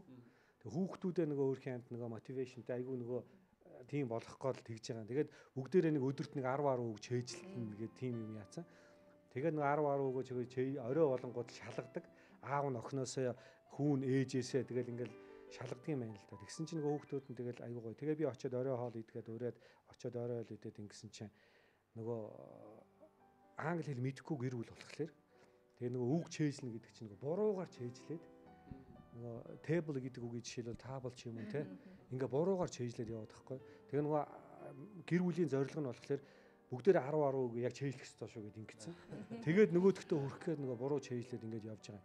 Тэгэхээр би бол тэрийг яг гоё санаа айгүй гоё юу гэнэ гэхдээ хүүхдүүдэд нь хэлээгүй аав ээжэд нь хэлээд за ийм байна наатах ерөнхийдөө зогсоох хэрэгтэй. Ягаад тэгэхээр ингээд буруугаар чэйжлээд авах юм бол 2000 3000 үгийг нэг сар дотор буруу хазгаа чэйжилж ийснээс чэйжл нэг ганц юм уу 2 үгийг яг стандартаар нь хэлээ сурах хэрэгтэй те. Заавал та American English ч юм уу British ч юм уу энүүгээр хэлэхдээ гол нь биш. Хамгийн гол нь стандартаар нь хэлүүд сурах хэрэгтэй. Тэгээ тэрийг British ч ойлгодог, American ч ойлгодог, Singan ч ойлгодог те. Монголын ч ойлгодог иймэр хэлүүлэх хэрэгтэй. Тэгэхгүй жишээлбэл table гэдэг үгийг table гэдээ хэлээд ингээд сурчих юм бол аль нь ч ойлгохгүй. Тэгээ яг энэ утгаар нь тэгээ хэлээд ингээд болиулчих байгаа юм л да. Тэгээ манай боловсролын төлөвч гэсэн яг тийм тохиол зөндөө гардаг байхгүй. Манайх 70 135 гэж заалгана утас авахлаар тоолк мөн үг. Эсвэл нөө таалку гэдэг байхгүй. Тоолку гэхэлэр нөөдөөс 8-да засаал ток байна гингууд өө биш юм уу гэд уцаа тасалчдаг гэж бод. Тасал чинь тэгэнгүүт дахиад заалгана утас мөн юм чи аав дахиад нөө ток гэж өөдөөс нь засахлаар засчихсан юм чи өөдөөс дахиад тоолку гэл. Тэгэхээр хүнээр тоглож байгаа ш мөн байна гэж ярина. Тэгээд нэгэнт ингээ буруу хазгаагаар аливаа хэлийг сурчих юм бол дараа нь тэрийг залруулна гэдэг бол өчнөө хөлс хөдөлмөр. Тэгээд дээрэс нь зардал гардаг байхгүй. Тийм болохоор би яах нөгөө тэр нөгөө найзынхаа төслийг зогсоож байгаа.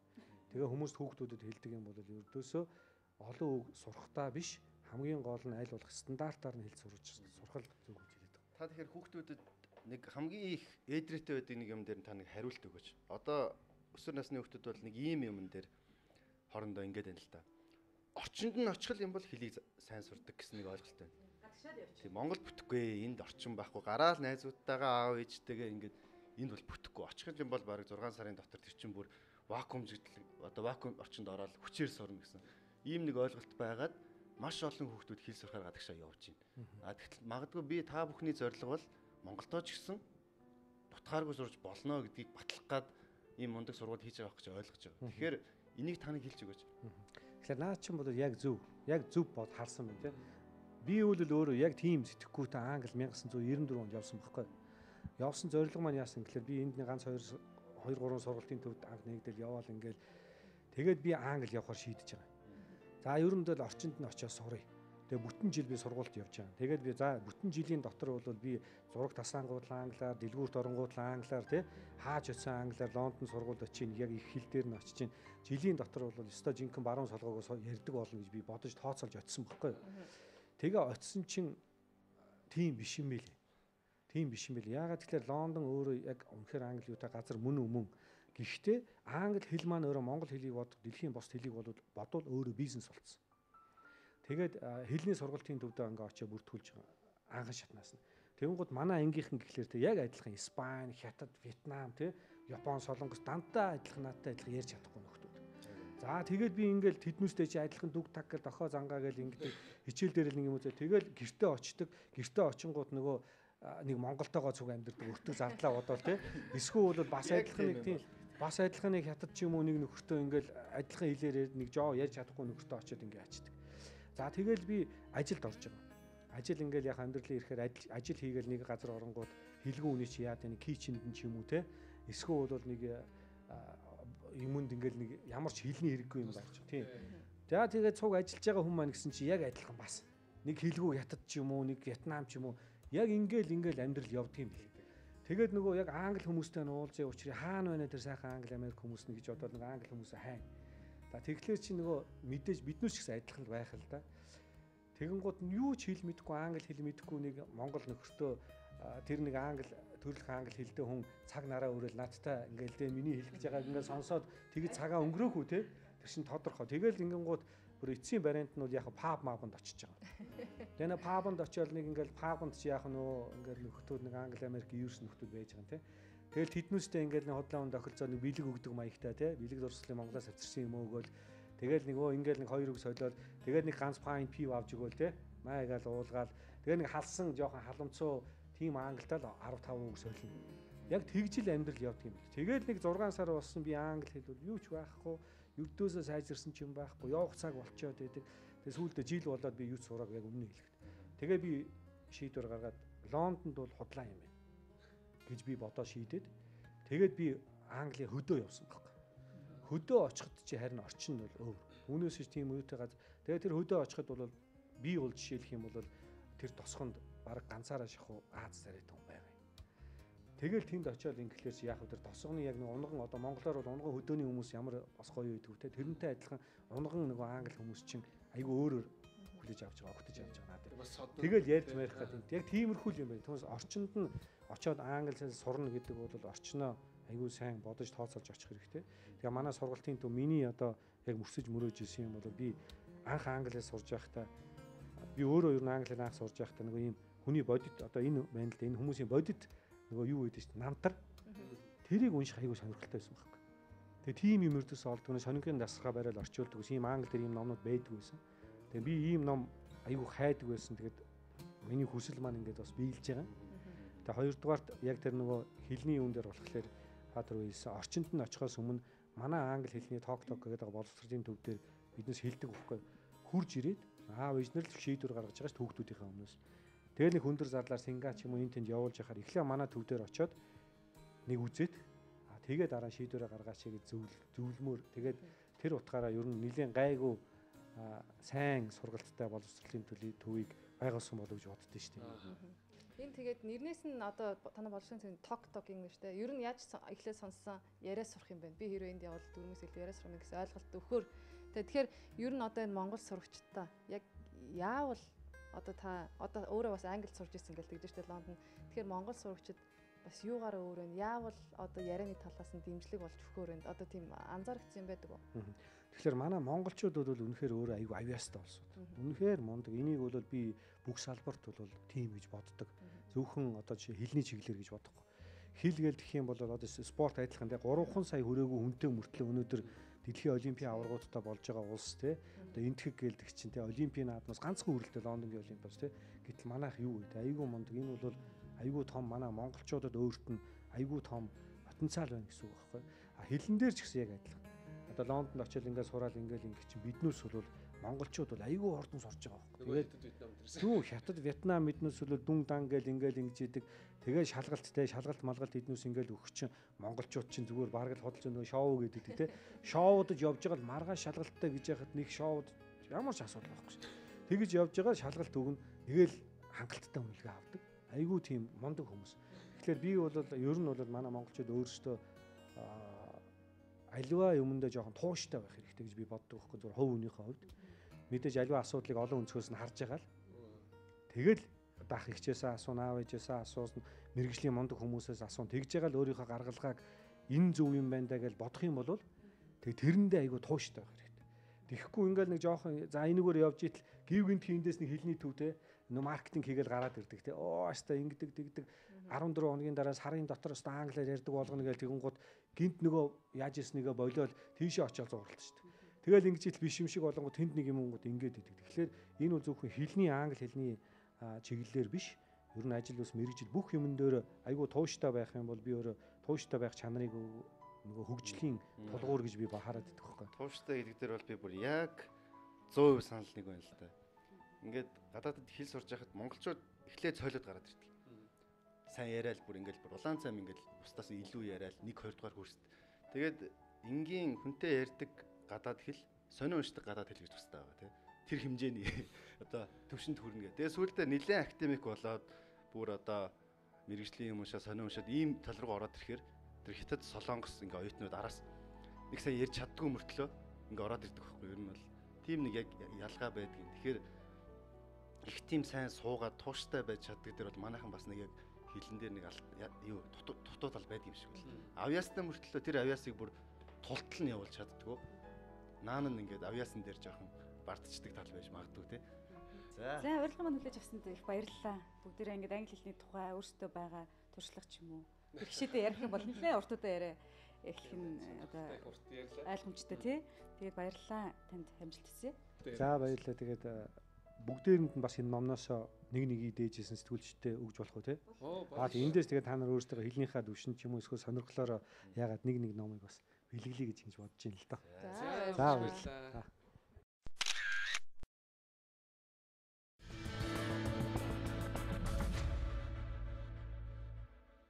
Эрэгтэй хөтлөгчтэй өнөөдөр арай өөр дүр төрхтэйгээр харах бас их сони юм аа. Мэдээж байгаа газар маань өөрчлөгдснөөс гадна манай хоёр эрэгтэй анх удаа мейкап буюу тэр нүүр будгийг одоо хийлгэсэн. Анзаарсан бол. Суусан. Тэгээ та бүхэн анзаарсан байх гэж бодож байна л да. Тэгэд энэ бол телевиз гэдэг өөрөө харах урлаг гэдэг утгаараа бас бид ийм байх ёстой гэдэг юм шаардлагыг манай хулангийн зочин ярьсан. Нэрэл эмэгтэйчүүд бид нар юм л бол гоё ичээдэг, ардан дандаа ирчүүд үлдчихэд. Харин манай хоёрын сэтгэл өөртөө ямар байсан бэ? Хөмсг зулгаана гэдэг чинь бол үнэхээр аимшигтай юм байдаг юм. Хоёр нүднээс ингээл нулимс ингээл гараад цилэгнээд. Даад сурвалжлага хийгээгүй тэр хэсэг тийм. Тэгээ одоо хүмүүс анзаарсноо ч юу яах вэ? Анзаарсан л байхаа угаасаа бид хоёрыг. Тэгээд уг нь бол ийм байх ёстой юм байна. Ингээд эфирт ороход бид хоёр чинь л ингээл байглаараа яваад байсан болоос. Гэтэ яг яагаад ийм байх ёстойг нь магадгүй манай зочин илүү сайн тайлбарлаж өгөх байх л та өнөөдөр тий. Кролиан Mongolia Makeup Studio-ийн Кролианы зөвлөх makeup artist Баатар сүргийн Алтан нар гэдэг авьяаслаг бүсгүй бий өрсөн байгаа. Ингээд зочныгаа өрөө. За орж байна.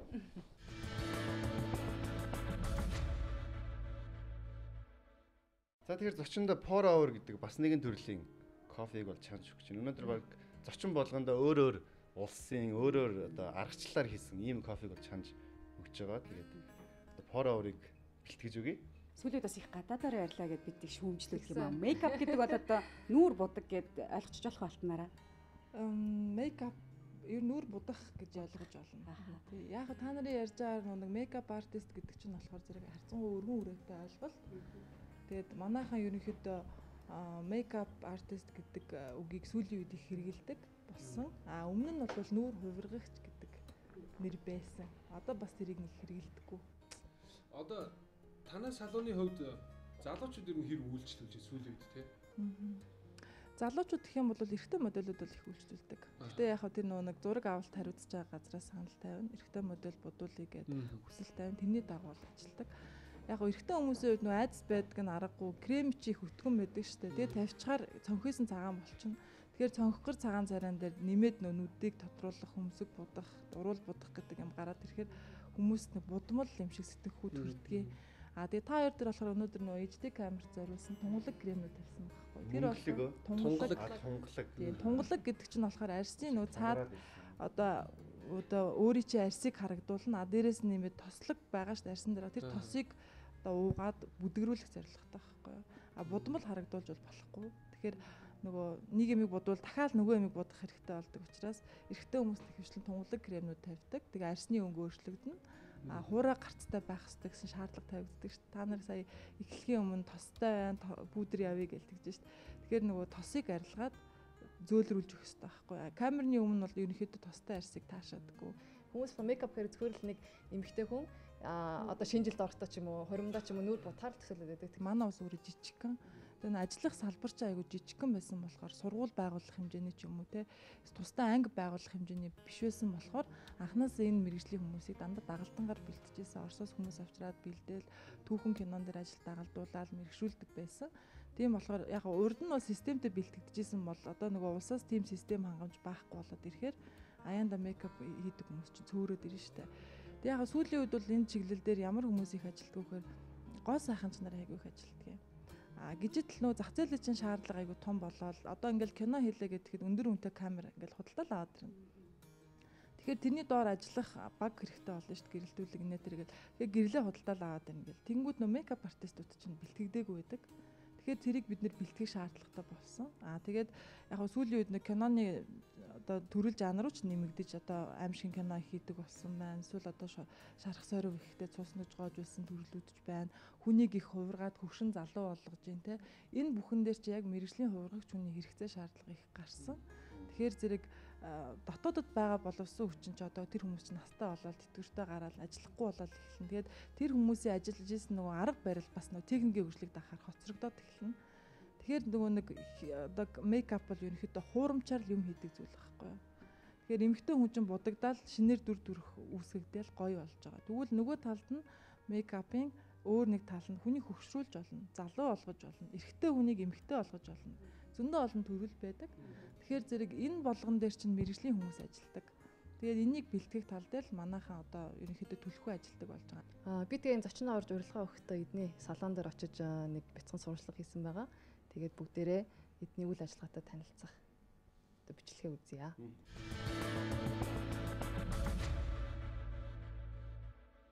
За сайн байцгаана уу, би Хулан байна. Урд нь дөрвөн урилга нэвтрүүлэгт зочноор оролцож исэн бол өнөөдөр би хөтлөгчийн үүргийг гүйцэтгээд өнөөдөр бас нэгэн зочин нэвтрүүлэгтээ орох гад энд ирсэн байна. За энэ ч одоо яг манай сургалт ганцаарчсан сургалт явагдаж байна. Манай студийн өрөө маань юм байгаа ишээ тахтаа орж үзэж байна. За энэ бол одоо төрөл бүрийн мейкапын нарийн мэрэгжлийн бол анхан шатны сургалтууд явагддаг. Тэгээд энэ удаа та нар яг манай яг ганцаарчсан сургалттай маань таарч ирсэн. Өө ясаа азтай юм бэ. Тэгээд манай сурагч модель, манай студийн сургалт хариуцсан захирал Алтан нартай та нарыг холбож өгье. Та нартай дуртай асуулт асуугаад. За тэгээ мэдээлэл авч яваа. За тэгээ за баярлалаа.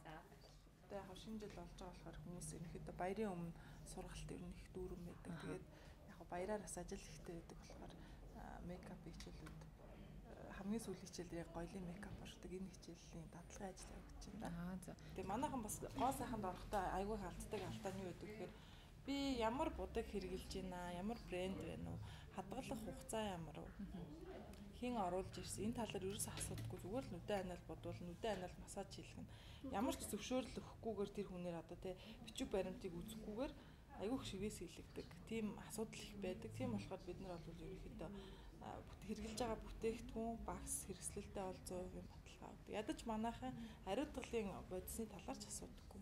Ердөө зүгээр л тухайн үзэмж нь их гоё байж ивэл болоо гэсэн ойлголттой. Тэр жоохон дутуу.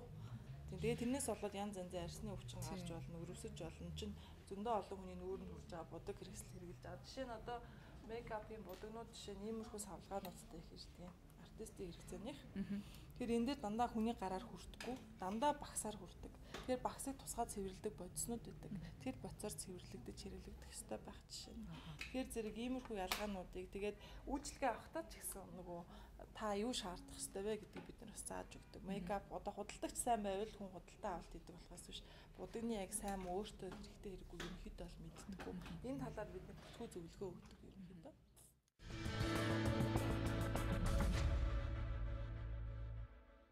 Шин үнэ хэлэхэд бол би ийм байдалд бол гудамжрал гарч чадахгүй байна. Өнөөдөр зөвхөн манай нэвтрүүлгийн онцлог байгаа учраас. Тэгээ өнөөдөр манай студид кофе шопт маань очмаа хүрэлцэн ирсэн байгаа. Өмнө бас манай студийн тайзан дээр дуулж өгч байсан. Тэгээ өнөөдөр очмаа маань бас тусгай бодолт хийлгэж байгаа. Тэгээ бид нар бас өнөөдөр мейкапын тухай ярьж байгаа учраас өнөөдөр бас очмаагийнхаа яг хийж байгаа бодолтон дээр жишээ авч бас манай зочин маань тайлбарлах баг. Манай хүүхнүүдэд арсны өнгөний асуудал айгүй их проблем болд юм аа. Яагаад тэгэхээр хитрхи ширүүн уур амьсгалтай, нартай, тэгэл сэвхтдэг, харалдаг, боролдог, түлэгддэг асуудал айгүй их байдаг болохоор арсны өнгө сонгоно. Тэр бол айгүй проблем болдог тийм. Дөрөв үйлрэл энэгээл. Тэгээд амар огцом уур амьсгалтай учраас айгүй их нөлөөлнө. Дээрээс нь манайх хуурай болохоор айгүй хуурай шин. Тэгэхээр энэ хүн дээр бол би яг арай бодож ирснаас нь бараан суур сонголоо. Тийм суур тавиараа гэсэн. Яадаг гэхээр манайхны яг ингээд Аз хүмүүсийн түгээмэл ойлголт байдаг байхгүй юу? Цайруу байх их дуртай байдаг. Жохон борж байтай байсан ч гэсэн цайруулах хүсэлтэй. Тэгээд энэ цайруулах хүслээс болоод манайхан дандаа өнгөний алдаа хийгээд нэг тийм буруу бодолт хийгээд ийм нүрний арьсан дээр яг өөр юм байгаа нь мэддэгдэх үс болоод байдаг байхгүй юу? Тэгээ бор өнгөн дээр бол хэзээ цагаан өнгө тавьж болохгүй шүү дээ. Тэгээ шаргал туяатай өнгө сонгогдох хэрэгтэй. Тэгэхээр зэрэг нөгөө арсны өнгөний дагуу байж натурал харагдах хэрэгтэй байхгүй байгалийн харагдах хэрэгтэй мейкап тэрийг хүмүүс их зөрчиж цайруу өнгө тавьдаг бас бидний арьсан тохирсон өнгө бас нэг орж ирдэггүй яа тэгэхээр солонгос зүгийн будалтууд бол цайвар өнгөн дээр суурилдаг учраас цагаан суурьтай будагнууд эсвэл жоохон шар суурьтай Европын үйлдвэрлэгч улсуудаас орж ирэх юм бол ягаан суурьтай цагаан өнгөнүүд аван болно тэнд нэг бор өнгө оруулж ирдэг шар суурь тавьдаггүй мэргэжлийн будаг үйлдвэрлэдэг компани хувьд болохоор зэрэг энэ чинь дэлхийн 100 хэдэн улсад тараагддаг учраас бүх төрлийн өнгөний арьсны будаг үйлдвэрлэгддэг. Одоо 20 жилийн өмнө будагны өнгө нэгдэл үйлдвэрлэгдсэн бол одоо хүртэл тэр будагны өнгө гардаг. Жишээ нь нэг төрлийн крем байлаа гэхэд хамгийн багадаа 70 өнгөний сонголттой байдаг. Одоо дэлгүүрт бол жишээ нь 6-аас 7 төрлийн крем байлаа гэхэд хамгийн бага нь 70 өнгөний сонголттой 200 хүртэлх хувилбартай байгаа. Тэгээ би анх хэлжсэн нөгөө анх захиралтайгаа уулзаал үйлдвэрээр ингэж очилж байхад манай хүмүүсийн арьс айгу асуудалтай байдаг. Ингээд манай тохирох өнгө байх уу жишээ нь те байхгүй бол би яахаа өдр гэдгсэн чинь хэрвээ чи шинээр өнгө нээвэл би чамайг шагнаа гэсэн. Тэгээ өнгөний сонголт ариун байдаг учраас бид нар Монгол хүмүүсийн арьсан тохирох өнгөний сонголтуудыг сонгож авчирч хүмүүс санал болгодог. Манайхан жоохон өргөн царайтай, автгаа нүртэй. Тэгээ цайвар өнгөөр бутгаар ялангуяа зураг авах ийм тохиолдолтой. Ингээд нүүр хүзүү тэр чигтээ нийлээд айгу том мастай гардаг байхгүй юу. Тийм болохоор цайвар арьстай хүн бас тэг цагаан өнгөнд дуртай байдаггүй. Тэг бор хүмүүс л их тэмүүлэмтгий байдаг. Бор өнгөний давуу тал гэдэг нь одоо хоёр хөтлөгч дээр аягуусаа харагдана. Нэг хөтлөгч боровтор суурьтай арьстай. Тэгэхээр энэ хүний арьсан дээр ерөөсөө гэрэлт гэж гэлбэж том харагддаггүй. Шингээдэг тий. Чиний хувьд. Чиний хувьд болохоор цайвар суурьтай болохоор жоохон цагаан өнгө ирэхээр л тэлэх маягтай болдог. Тэгээд нөгөө хүүхнүүд ч дандаа туранхаа харагдах жижигхэн нүртэй болох зорилго их тавьдсан шүү дээ. Тэгэнгүүт цайвар өнгө сонгогдоод ирэхээр нүүр нь том байна. Юм байгаа шүү. Чи бол жоохон махлаг байсан. Тэгээ энэ дээр бол яг хэвээр тэгээ баг зэрэг бор суур өгөөл зохицуулчих болно. Тэгээд хүмүүсийг бол ингээд хичээл авдаг л да хүмүүс хуваараа хичээл авдаг. Би одоо яаж бодох вэ? Би одоо яах ёстой гэдэг. Тэгэхээр өнгөний ойлголтын зүрэг тайлбарлахад хамгийн их цаг ордог. Хүмүүс яг эрэхтэр хизээч тэр тухай ярьдаг. Би нүдэл бодож сорё гэж ярьдаг байхгүй. Миний нүд гэжид л нүүр чин бүтнээрээ харагдчихэж хүнийг илэрхийлнэ, өөрийгөө харуулна тий. Тэгэхээр ганцхан эрхний тухай яригдаж болохгүй. Тухны гоо сайхан гэж байна. Уруулын гоо сайхан байна. Хацар яаж харагдах вэ? Бүх юм яригдана. Тэгэхээр зэрэг манай охтууд бол энэ тал дээр одоо их өргөн мэдлэгтэй болсон. Одоо бол манай мейкап артист сүүдэр тавьж байна. Энэ бол одоо аяг их түгээмэл болсон. Та нарт өнөөдөр бүгдэнд нь сүүдэр тавьсан шүү дээ. Яагаад сүүдэр тавьж байна тэгэхээр хэрвээ крем тавьчихаар хүний нүүр хавтгай болчдөг. Байглаасаа болохоор хүний нүүр чинь баг зэргийн өөр өнгөтэй шүү дээ.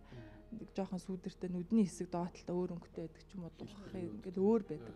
Тэгэхээр нэг өнгөөр кремтчихээр нүүр хавтгай болчдөг байхгүй. Энэ зовлон Европ хүмүүст хүртэл тохиолдно. Тэгээ Европ хүмүүс бол жижигхэн үүртэй, шанаа бахтай байдаг. Тэгээд тэд нар бас шанааг зохиод зураад товгор харагдуулах юм хийдэг. Одоо Аз хүмүүс болохоор үнэхээр шанаатай монголчууд шанаархаг учраас шанааг жижигсгэж харагдуулах юм хийгээд нүрийг наашин татах үйлдэл. Яг Европ хүний эсрэг үйлдэл гэдэг байхгүй.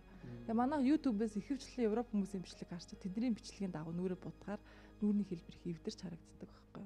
Одоо Европоос хүмүүс зурагчид энэ төр ингээл ирэхээрээ дандаа юм будаггүй нэг юм Монгол сайхан одоо тэр байгалаараа байгаа царайны зургийг л авах гэж хөдөө гадаагаар явдаг юм билээ л дээ. Тэгэхээр та энэ байгалаараа бас нэг байгаа асуудал. За түүнийг өөрчилж байгаа асуудал. Энэ хоёрын алтан дунджийг юу яаж барих хэвтэй. Би ч өөрөө эдийн засгч мэрэгчлээ юм байхгүй юу. Тэгээд яг гоо бизнесийн салбарт ажиллаад миний шинэ бизнес болохоор зэрэг мейкаптай холбоотой байгаа. Биеийн талаар одоо бүрэн судлагдаад хамаг хүчтэй зарилал ажиллаж байгаа. Тэгээд би зөндөө олон хүмүүстэй ингээл уулзаал. Тэгээ миний гоо сайхны талаархаа ойлголт амар өөрчлөгдсөн. Ер нь бол яа тэгэхээр хүмүүс сайхан мухагийн асуудал, хөөрхөн мухагийн асуудал аяг их ингэж дээрд оруулж ярьдаг. Тэр хөөрхөн охин, энэ муухай охин гэл ингээл. Одоо бол надад муухай өнгөж байдаггүй. Хөөрхөн өнгөж бас байхгүй бас. Яа тэгэхээр тэр бол зүгээр тухайн хүний ихтгэл үнэмшилтэй их холбоотой юм лээ. Хөөрхөн байх хэсэг чинь, сайхан байх хэсэг чинь өөртөө хэр их ихтгэлтэй байгаатай холбоотой. За жишээ нь зураач саран цэцэрлэлт их өвөрмөц будалттай хүн шүү дээ. Хөөрхөн гэж бол хэлэхгүй үстэй. Одоо гоо сайхны бүх стандартын юмнуудыг өөрчлөлт юм рок стилтэй нүрээ буддаг. Гэжэл тэр хүн гоё л харагддаг шүү дээ. Тэр хүн өөрийгөө олж тэр нүрээ будсан байхгүй юу. Тэгээ тийм учраас тэр хүн гоё харагдаж байгаа. А гоо сайхны хувьд болохоор зэрэг мэдээж тогтсон стандарт нүрийн хэлбэр хэмжээ гэж байгаа. Тэрний дагуу явж болно. Тэгээд яг хүн өөртөө ихтэй байвал гоё харагдаж болно. Манайхан бол хөөрхөн хүн үйлдвэрлэх тал дээр илүү их анхаардаг байхгүй юу. Хөөрхөн болгох тал дээр. А гадны мейкап артистууд болохоор зэрэг тэрийг уран бүтээл болгоод шинэлэг санаа гаргах, шин дүр төрх үүсгэх тэр тал дээр л илүү их ажилтдаг юм байна. Энэ дээр бүр амар тийм онцолж хэлмээр юм байдаг байхгүй юу. Манайхан давхраа өстэй амар хилэгдэг. Одоо би 100 үйлчлэгч авлаа гэхэд тэрний 89 90 давхраа хилэгдсэн байдаг байхгүй юу. Би тэгээд эхэнд бол нэг анзаарддаг байсан. Сүүлд бол одоо бүр гамшигын хэмжээнд болтол их давхраатай болсон. Яа тэгдэг вэхээр хүмүүсийн ойлголтод яг жижиг нүдтэй болохоор давхраа хийлгэл гоё, том нүд гоё гэдэг. Тэгээд том нүд нь ч зовлон байдаг. Төрүүлж хөксөрдөг юм билээ ш том нүдтэй. Одоо ингээд настаа өршөж аваад ирэхээр л илүү хурд өрчдөг л байхгүй юу.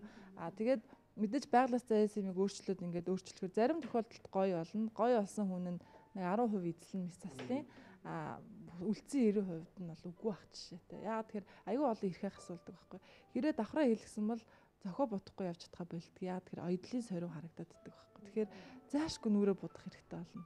Тэгэхээр гоо сайхны хэмжээр бол ерөнхийдөө өөрийнхөө байгаа байдал дээр жоохон өөрчлөлт хийхэд л хангалттай. Би бас нэг судалгаа уншиж байсан л да. Энэ гоо сайхны косметик индустри болохоор жилийн 170 тэрбум долларын эргэлттэй явж байдаг тийм том бизнес.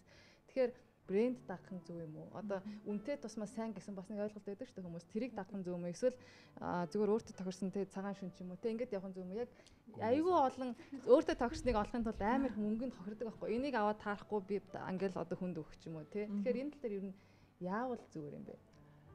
За наад чинь болохоор бас яг энзэг сэдв байдаг байхгүй. Хүмүүс одоо ингээл манай дээр яг нэг удаагийн шин чанартай сургалтууд явагддаг байхгүй. Хувь хүн зориулаад би яах вэ гэдэг сургалт явагддаг байхгүй. Энэ болохоор хувь хүний өөрийнх нь одоо хүслээр хэмжигддэг сургалт. Чи 2 цаг суух уу, 200 цаг суух уу тэр нь өөрийн сонголтоор явагддаг. Манайх сургалтаар хангадаг. Энэ үед явагддаг хамгийн гол зөвлөгөө юу гэдэг вэхээр би яаж одоо цүнхэндээ хэрэгтэй будагнуудаа худалдаж авч сурах вэ гэдэг асуудал байдгийг. Яг зах зээл дээр чи ингээл чи жишээ нь ингээл багсны комодыг харсан бах 20 мянган төгрөгийн үнэтэй 20 ширхэг багстай. Энд нэг ширхэг багс нь 100 мянган төгрөгийн үнэтэй. Яад юм байгаа юм бэ гэдэг. Тэгэхээр энд чинь чанар дааж юу гэдэг бас үйлчлэн. Гэхдээ бас хэрэгцээгүй гэж бас юм байна. 20 ширхэг багсын дотор 5 багс нь л хэрэгтэй. Үлдсэн 15 нь бол хэрэггүй. Тэр бол зүгээр маркетинг байх зохиолдол. Би энэний ялгааг хүмүүсээр тэр сургалтаар дамжуулж олгодог юм. А яг чиний ярьж байгаа брэнд дагах уу, юу дагах уу гэхээр манай худалдагч нар ерөнхийдөө мэржлийн биш хүмүүс байдаг. Тэгэхээр зэрэг их зарвал өөрт нь ашигтайдаг учраас их зархыг зорддог. А тэгээ хүмүүс тэрүүгээр дааж худалдаа алддаг. Тэгээд ерөнхийдөө нөө ойлголтгүй учраас савнд их уртдаг. Худалдагчийн үгэнд их уртдаг. Дараа нь тэрийг хэрэгэлдэг. Зөндөө олон хүмүүс ийм жишээ баг бүгдд нь байдаг. Тэгэхээр би бас нэг ингэж боддог байхгүй. Хүн өөрийгөө зарж амьдэрдэг. Тэгээд 3 төрлөөр зарж амьдэрдэг гэж ойлгодог байхгүй. Нэг нь болохоор хүн оюунаа зарж амьдэрдэг. Нөгөөх нь хүн авьяас чадвараа зарж амьдэрдэг. Гуравдах нь хүн царайгаа зарж өөрийгөө төрхийг зарж амьдэрдэг. Тэгэхээр Солонгос ч юм уу тиймэрхүү улсуудад бол ер нь бол охтууд ажилд орохын тулд их тийм хөөрхөн байх шаардлагатай байдаг. Маш олон тохиолдолд тийм. Тэгэхдээ нарийн мэрэгжлийн одоо юу гэдгийг хиймч ч юм уу тэр хүмүүс бол хөөрхөн байх гэхээс илүү их чадвартай байх шаардлагатай. Тэгэхээр манай Монголын та их олон хүнтэй харилцдаг бас эдийн засгийн мэрэгжилтэй учраас яг энэ хүний царай зүсийг харж ажилд авах хандлага ер нь хэр вэ гэж боддог.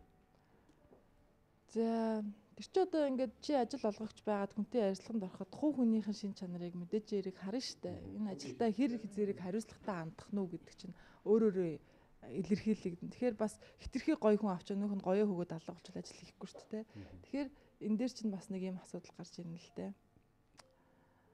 Зохистой мейкап тавиад явж байгаа үед хүн өөртөө аягүй ихтгэлтэй байдаг юм билээ. Би бол энийг яг өөр дээр туршиж үзсэн. Би будаггүй ах үед ямар нэг ажил хөдөлгөөд бол надад хэцүү байдаг. Яг үнийг хэлэхэд ялангуяа би мейкап ярих учраас хоёрт сайхан өөрийгөө авч явж байгаа одоо өс төсөө янзалсан хүнтэй хүн хүндэтгэлтэй харьцдаг. Царай зүс гундуу байгаа хүнтэй бол хүн тийм сайхан харьцдаггүй би бол ажигласан. Ажилд ороход бол ярилцлаганд ороход бүх чадрыг чинь одоо тэр хүн мэдэж чадахгүй учраас чиний бие авч явж байгаа байдлыг харна. Хүнийг хараад нүрийг уншин штэ хүн. Тэгэхээр будалт бол маш их нөлөө үзүүлдэг. Тэгээд яагаад мейкап артист гэдгийг монголоор нүүр хувиргагч гэж орчуулсан бэ гэхээр хувиргаж байгаа учраас аахгүй юу. Тэгэхээр сайхнаар ч хувирж болно, мухагаар ч хувирж болно. Энэ болохоор нөлөө үзүүлдэг байх юм тийм ээ. Тодорхой зүйл байх. Тэгээ шинжил ойртсон байгаа. Энэ магадгүй энэ шинжилийн будалтад дэлхийн нийтийн чиг хандлага ч гэдэг юм уу. Яг энэ салбарын үний үед юу аль будалт хамгаалах бол яг өнгөрсөн жилийн үед болохоор шинэ жилээр хүмүүс smoky eye гэж хүндрүүлсэн гоёлын хүнд бодолтой аяг асуудаг. Тэгээд би зарим үйлчлэгчтэй хэлдэхгүй чи ингээд зүгээр натурал бодолтой авчгаа. Чи л ганцхан харагдана. Тин чи танигдахгүй баахан хүүхнүүд байгаа тий. Өөртөө бүх юмдаа дарагдсан л бүх аксессуар одоо аксессуар хий чин тавааран зүүх шаардлага байхгүй шүү дээ. Манайх тавааран зүүн. Тэгэл үсээ чи овоотлон сенстэй саадцаал нүдэ амар будаад амар их чимэглэлтэй палаж өмсөөл ингээл тэгээ нүрээ их буцаж харагдахгүй. Тэгэхээр та нар ядаж нэгэн ч гэсэн ингээл натурал харагдал тэн дотор харагдаач гэл зөвлөдөг байсан аахгүй. Тэгээ зарим хүмүүс тэгж будуулнаа бас тэгээ ингээл хөнгөн ингээд орхин тэ ус мөсөд гэж амслахгүй гэл тэгнэ. Энэ жилийн чиг хандлагын хувьд гэх юм бол яг натурал будалтын чиг хандлага. Одоо нэг тенний өнгө сонголт гэж байгаа штэ. Манайхан болохоор цэнхэр ногоон өнгө аягүй худалдаж авдаг байхгүй. Зүгээр л гоё харагдахаар наан, саатаа ахаар наан. Гижитл тэр саатаа өнгө чинь бидний жоохон махтаа нүдэн дээр зогтдоггүй маш бага хэмжээтэй хэрэглэгддэг өнгө гэдэг байхгүй. А биднэрт хамгийн сайн зогтох нь хар бор хоёр өнгө. Саарл өнгөч бас энд нэг багтаж чаддаггүй. Тэгээд нэмэлтээр яг өөр өнгө орж ирдэг байж болно. Тэгээд энэ жилийн чиг хандлага одоо тэр баярын ч бай одоо бүх юмнууд дээр дандаа хөнгөн будалтууд замгаална. Контураар чимэж болно будалтаа. Хөмсг гоё байх хэрэгтэй. Энийг дандаа мартдаг. Тэгээ уруулын будаг бол харин энэ жил тод улаан өнгөтэй. Ямар ч элдв чимэглэл байхгүй. Тэгээ сул тавьсан үстэй баг зэрэг шуулт байж болно. Иймэрхүү чиг хандлага толгой нэрээ юм байна. Гэхдээ яг энэ шинэ жилийн ярианд бол үнэхээр би эмгтээчүүдийг айгүй их үнэлдэг. Тэгээд маш их хөдөлмөр гаргадаг юм байна гэдгийг ингээд мөнгө зардаг, хөдөлмөр гаргадаг. Тэгээл тэр палаж, малаж, тэгээл такси максин цуугаад ийшээ яваал тэрко гэж амар хэцүү шттэ тий. Бид нар бол нэг костюм өмсөөл үсээ нэг ингээд яагаад энэ салбар руу орсон? Эмэгтэй хүн учраас гэж би бол бодохгүй байна. Анх бол би яг мейкап хичээл сууж үзье. Нэг мейкап артистийн хичээл сууж үзээд тэгээ ярилцж байгаад ерөнхийдөө хичээл дууссан дараа би юм авах гэж ми сэтгэл нийцэх юм бас олдог байхгүй. Ийм ч юм байхгүй, тийм ч юм байхгүй гэд. Тэгээ яг та нар юм мэрэгжлийн юм хийдэг ийм хүмүүс яад ингэсэн. Өө тэгэл аргалаа шүү тэгээд. Тэгээд сонсоод байсан ч их сонирн болсон. Одоо та нар салонд очиод ингээд будуулна шүү дээ. Тэнгүүт чи хаанаас юу авсан мэддэхгүй. Нэг юм гаргаж ирээл бод нэг юм түрхээл мэддэхгүй одоо тэгэл заримдаа жоохон сэжиглэмэрч юм шиг одоо ч юу гарч будаад байгаа. Ямар ч багс хэрэглээд байгаа ингээд аимшигтай. Тэгээ ерөнхийдөө эндээс би санаа аваад ерөнхийдөө бол би гоо сайхны юунд сонирхолтой хувь хүний сонирхол бол их байсан. Тэгээ судалгаа явуулж агаад Германаас яг мэрэгжлийн будаг үйлдвэрлэдэг газрыг сонгосон юм. Энгийн будаг бол зөндөө компаниас санал тавьж ирсэн. Манайхыг аваач оруулаач гэх. Тэд нар бол мэрэгжлийнх байгаагүй. Монголд мэрэгжлийн будаг байхгүйсэн байхгүй юу? Профешнл будаг гэдэг чинь тусдаа тэрийг хэрэгэлдэг хүмүүс тусдаа одоо үйлчлүүлэх хүмүүс нь тусдаа тэр хүмүүс ингээд орхигдчиход байсан болохоор энэ зах зээл рүү орсон анх бол. Тэгээд анх эхлэхдээ бол би зүгээр бьюти мейкапын л ойлголттой. Тэгээд театрын будаг үйлдвэрлэх юм сайн л үзэл гэж бодсон. Дараад нь би очиод тэгэл ингээл зөндөө олон одоо манай захирал бит хоёр хамт очиод уулзаал ингээл үзэхэд бидний бодож байснаас хамаагүй том юм байсан байхгүй. Тэгээд бид нарт одоо хэлэхдээ ингэж хэлжсэн. Мейкап гэдэг бол хүний нүдийг хуурах урлаг юм аа. Чи бол зохимжтой бодог гоёо гэд тодорхой хэмжээ чи нүд хууртчихлаа байхгүй юу. Шинэ хүнийг бүтээдэг мейкапаар, гоо сайхны мейкапаар ч гэсэн чи шал өөр хүүхэн болж болно. Тэгээд энэгээр юу хэлэх гэж байна вэ гэхээр нөгөө кино ийм нарийн юмнууд руу ороод бид нэ сургалтанд суугаад ингээд үтснийх дараа одоо бол би барагтай кинод хууртахаа болсон. Одоо би кино ч юм багхгүй. Тэгсэн мөртөө би кино үзээд итгэхэ болцсон. Эний чи ингэж хийж байгаа штэ гэж бодоод нэг бодлоо жоохон харамсалтай. Одоо ингээл гоо сайхны будалтай юм харахаар энийг ингэж тавьж тэрийг тэгж тавьж ял гудамжаар яхаар энэ сүдрээ тэгсэн байна гэдэг ч юм уу. Ийм ойлголт байнга төрдөг. Одоо юу гэх техникийн хувьд аягүй сайн ойлгодог болсон. Тэгээ ер нь их том хүрээтэй ямар анх орсон мэдгүй орсон юм билээ. Тэгээд суралцаж ихсэн олон мейкап артистуудтай танилцсан. Манай хулангийн маань урилгыг хүлээж авч өнөөдөр бидэнтэй сонирхолтой ярилцлагыг өнөөсөн танд баярлалаа. Таны цааш тийчин ажилд амжилт хүсье. Тэгэхээр Усман маань өөрийгөө хараагүй байгаа. Тийм учраас хэдүүлээ одоо яг энд тойл байна л та. Тэгэхээр Усмагийнхаа бас яг анхны тэр өөрийгөө хараад ямар хэдүүлээ сонсъё гэж бодож байна тийм ээ. Чи өнөөдөр бас нэг үйл ажиллагаар явах гэдэг гэсэн чинь тийм. Усман маань өөрийгөө хавлаа.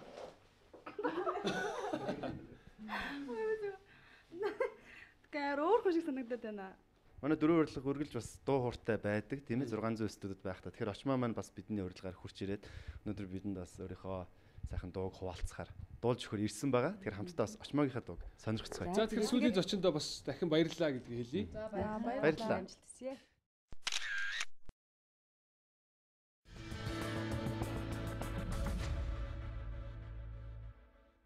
Тэгэхээр хамгийн түрүүнд бас би хулангаас сэтгэлдлийг нь сонсомоор байна л да. Тэгэхээр үргэлж бид бас шинэ одоо өнцгөөс манай нэвтрүүлгийг яаж харж байгааг нь бас мэдхийг хүсдэг те. Тэгэхээр хулан маань өмнө нь бол зочноор оролцож байсан бол өнөөдөр хөтлөгчөөр одоо ажиллалаа. Тийм учраас одоо хулангаасаа сэтгэлдлийг нь сонсомоор байна. Хөтлөгчийн ажлаас бас нэг өдөр ажиллаж үзлээ. Их сонирхолтой юм байна. Тэгээд та бүхэнд бас атгарч байгаа юм. Энэ нэвтрүүлгийг дамжуулаад айгүй олон сонирхолтой хүмүүстэй ер нь уулзж яриа өрнүүлдэг юм байна шүү дээ.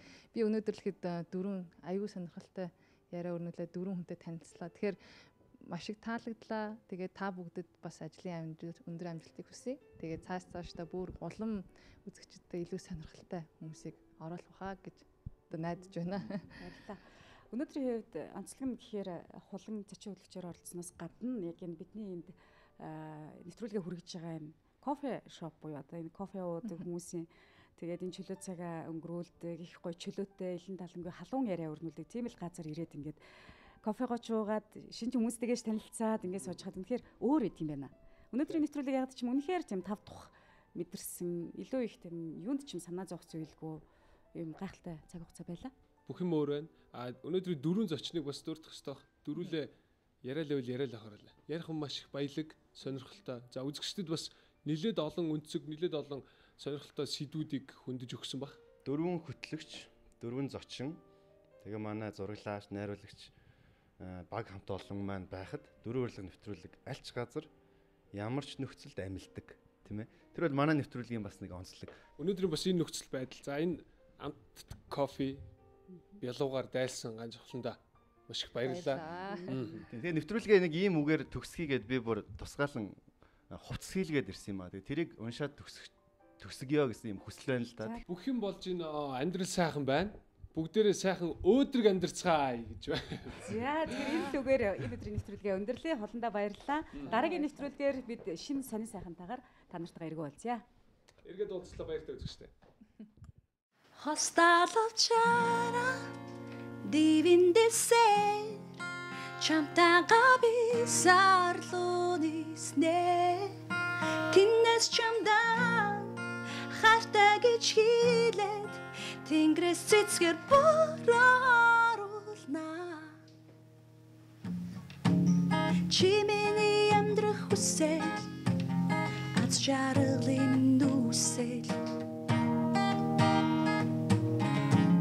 Миний хүсэл мөрөдлийн тал чи миний зүдний бодол Цөлөн амсгалан чимээгүй ярихад чинь зүг сэтгэл минь чамайг хайрлахдаа нэмнэ Үсэслэн очин үсэслэнд байнгал мэд Үсэлтийг чинь нүгээр тайлбарлаж чадахгүй Хосталоччара Divindese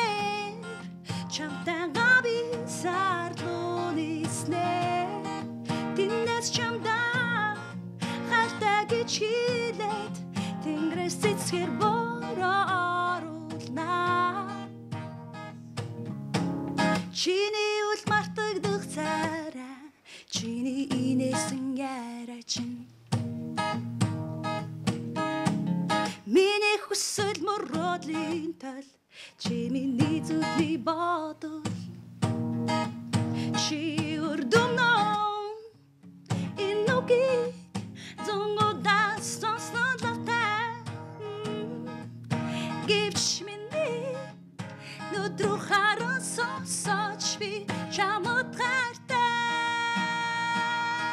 хостадо чара дэрэмдэрсэн чамтайгаа би сарлуун иснэ тэндээс чамдаа гартаа гэж хэлээд тэндээс цэцгэр борооруулна maybe you should let me love you let me be the one to give you everything you want and need maybe good love and protection make me your selection show me where the love's supposed to be maybe you should let me love you love you love you love you